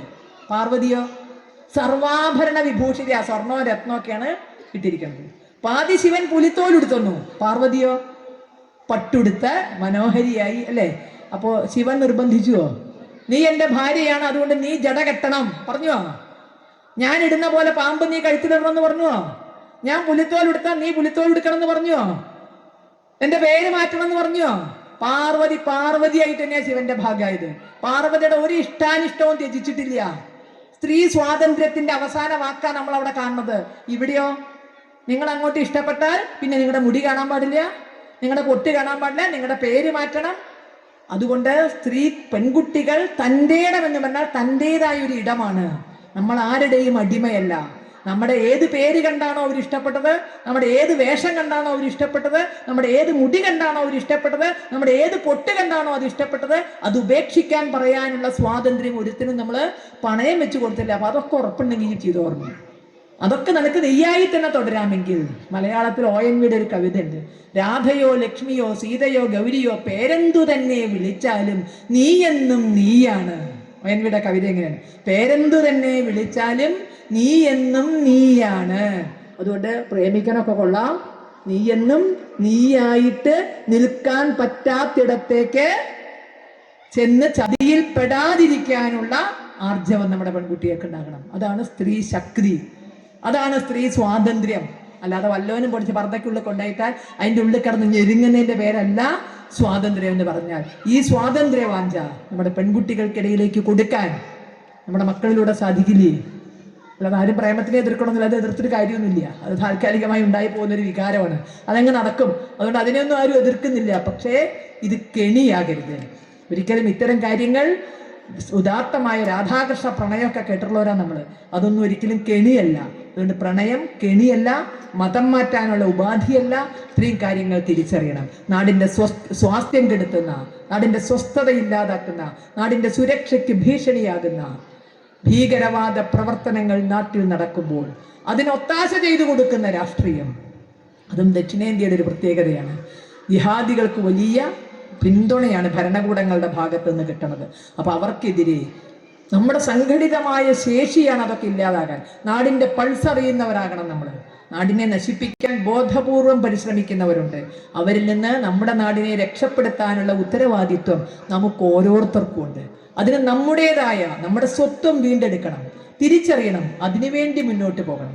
അപ്പൊ അവിടുത്തെ അവസ്ഥ എന്താന്ന് പറഞ്ഞപ്പോ നിങ്ങൾ വാർത്തകളിൽ നിങ്ങളൊക്കെ അറിഞ്ഞിട്ടുണ്ടാവും. 1270 കൊല്ലം മുമ്പ് നിലച്ചുപോയ മാമാങ്കം കുംഭമേള, ഉത്തരേന്ത്യയിലെ കുംഭമേളയ്ക്ക് സമാനമായി ഭാരതപ്പുഴയോരത്ത് നടന്നിരുന്ന മാമാങ്കം ഇപ്പൊ ഈ വർഷം മുതൽ അത് പുനഃസ്ഥാപിച്ചു കൊണ്ടുവരുന്നു. വളരെ ചെറിയ തോതിലൊരു പ്രവർത്തനം തുടങ്ങിയതാ. അത്ഭുതം. സർക്കാർ അതിന്റെ മുന്നിൽ വിലങ്ങുതടിയായി വന്നു നിൽക്കുന്നു. അതിന് 100 സ്റ്റോപ്പ് മെമ്മോകൾ തരുന്നു. അപ്പോഴാണ് ഹിന്ദുവിന് മനസ്സിലായത് സ്വന്തമാണ്. വളരെ ചെറിയ തോതിൽ തുടങ്ങിയത് ഇപ്പൊ നിളയ്ക്ക് ഉൾക്കൊള്ളാൻ പറ്റാത്ത വിധത്തിൽ ഹിന്ദു സഹോദരന്മാർ നിറയുകയാണ് നിള നദിയിൽ. വാർത്തകളൊന്ന് ശ്രദ്ധിച്ചു നോക്കൂ. മാമാങ്കം മണൽപ്പരപ്പ്, നിളയുടെ മണൽപ്പരപ്പ് മുഴുവൻ ഇപ്പൊ നിറഞ്ഞിട്ടുണ്ടാവും. സന്ധ്യയ്ക്ക് നിള ആരതി നടക്കുന്നുണ്ട്. നിള ആരതി നടക്കുന്ന സമയത്തൊക്കെ 10,000-ങ്ങളാണ് ഒഴുകിയെത്തുന്നത്. എന്തിനായിരുന്നു ഭരണകൂടം അങ്ങനെ ഒരു കാര്യം ചെയ്തത്? അവിടെ ഹിന്ദുക്കൾക്ക് മാത്രം സംഘടിക്കാൻ പാടില്ല. തിരുപ്പറംകുണ്ടത്തിന്റെ കഥ ഞാൻ പറഞ്ഞിട്ടുണ്ടല്ലോ. കണ്ട ഞാൻ ഇവിടെ ഇരിക്കുക, കേട്ടാ നീ പറയട്ടെ എന്ന് പറഞ്ഞ മാതിരിയാകും തമിഴ്നാട്ടിൽ വന്നിട്ട് തിരുപ്പറംകുണ്ടത്തിന്റെ കഥ പറഞ്ഞ. കോടതി പറഞ്ഞിട്ട് പോലും അവിടെ ഒരു വിളക്ക് കത്തിക്കാൻ അവകാശമില്ല. കോടതി പറഞ്ഞിട്ട് പോലും, സഹസ്രാബ്ദങ്ങളുടെ പഴക്കം സംഘകാല കൃതികളിൽ പോലും പറഞ്ഞ തിരുപ്പറംകുണ്ട്രം എന്ന മുരുകക്ഷേത്രം, അതിലൊരു കാർത്തിക വിളക്ക് തെളിക്കാൻ നമ്മൾ ആരെ പേടിക്കണം? ആരെ പേടിക്കണം? മുഹമ്മദ് നബിയുടെ ശവശരീരം അടക്കം ചെയ്ത സ്ഥലം പോലും ആരാധനയ്ക്കില്ല. അവിടെയൊന്നും ആരാധന നടത്തുന്നില്ല.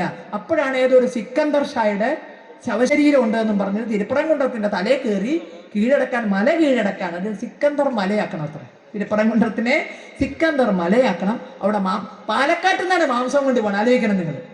അവിടെ മാംസം നേദിക്കാൻ പോയത് പാലക്കാട്ടിൽ നിന്ന്. തമിഴ്നാട്ടിൽ മാംസം കിട്ടാൻ്റെ ആണോ നിശ്ചല്യേ. ഗോമാംസവുമായിട്ട് അങ്ങോട്ട് കയറി പോയത് പാലക്കാട്ടുകാർ. അവർക്ക് എല്ലാ അനുവാദവും കൊടുക്കുന്നു. നമുക്ക് കോടതി പറഞ്ഞിട്ട് പോലും അവിടെ ഒരു വിളക്ക് കത്തിക്കാൻ അനുവാദം തരുന്നില്ലെങ്കിൽ നമ്മുടെ കൈക്കരുത്ത്, നമ്മുടെ മനക്കരുത്ത്, നമ്മുടെ ധാർമ്മികമായ കരുത്ത്, ഇതല്ലേ നമ്മളെ മുന്നോട്ട് നയിക്കുള്ളൂ. കോടതി പറഞ്ഞാൽ പോലും കേൾക്കില്ലെങ്കിൽ പിന്നെ എന്താണ് അവിടെ ഉള്ളത്?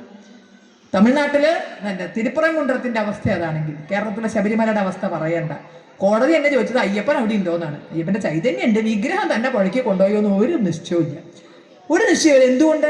വിശ്വാസമില്ലാത്തവർ കൈകാര്യം ചെയ്യുന്നു. കേരളത്തിലെയും തമിഴ്നാട്ടിലെയും പ്രശ്നം അതാണ്. വിശ്വാസമില്ലാത്തവർ കൈകാര്യം ചെയ്യുമ്പോൾ അവിടെ ഒരു തിരി ഇല്ലാത്ത വിധത്തിൽ മുഴുവൻ മൂടോടെ എങ്ങനെയാണ് ഇത് നടന്നത്? കള്ളന്മാര് രാത്രി കൊണ്ടുപോയതല്ല. പച്ച പകല് എല്ലാവരുടെയും മുന്നിൽ നിന്ന്, ചാനലുകളുടെ മുന്നിൽ നിന്ന് എടുത്ത് കൊണ്ടുപോയി സ്വർണം തിരിച്ചെടുക്കണമെങ്കിൽ, ഒരാളും അത് എതിർക്കാനുണ്ടായില്ല എങ്കിൽ നമ്മുടെ ഗതി അധോഗതിയല്ലേ? ഇതേപോലെ കേരളത്തില് ശബരിമല, തമിഴ്നാട്ടിലെ തിരുപ്പറംകുണ്ട്രം, കർണാടകയിലെ ധർമ്മസ്ഥലയെ നശിപ്പിക്കാൻ ലക്ഷങ്ങൾ വരുന്ന ധർമ്മസ്ഥല നമ്മൾ അന്തം വിടുക. അവിടെ 100 കണക്കിന് സ്ത്രീകളെ കൊന്നു കുഴിച്ചിട്ടിട്ടുണ്ട്.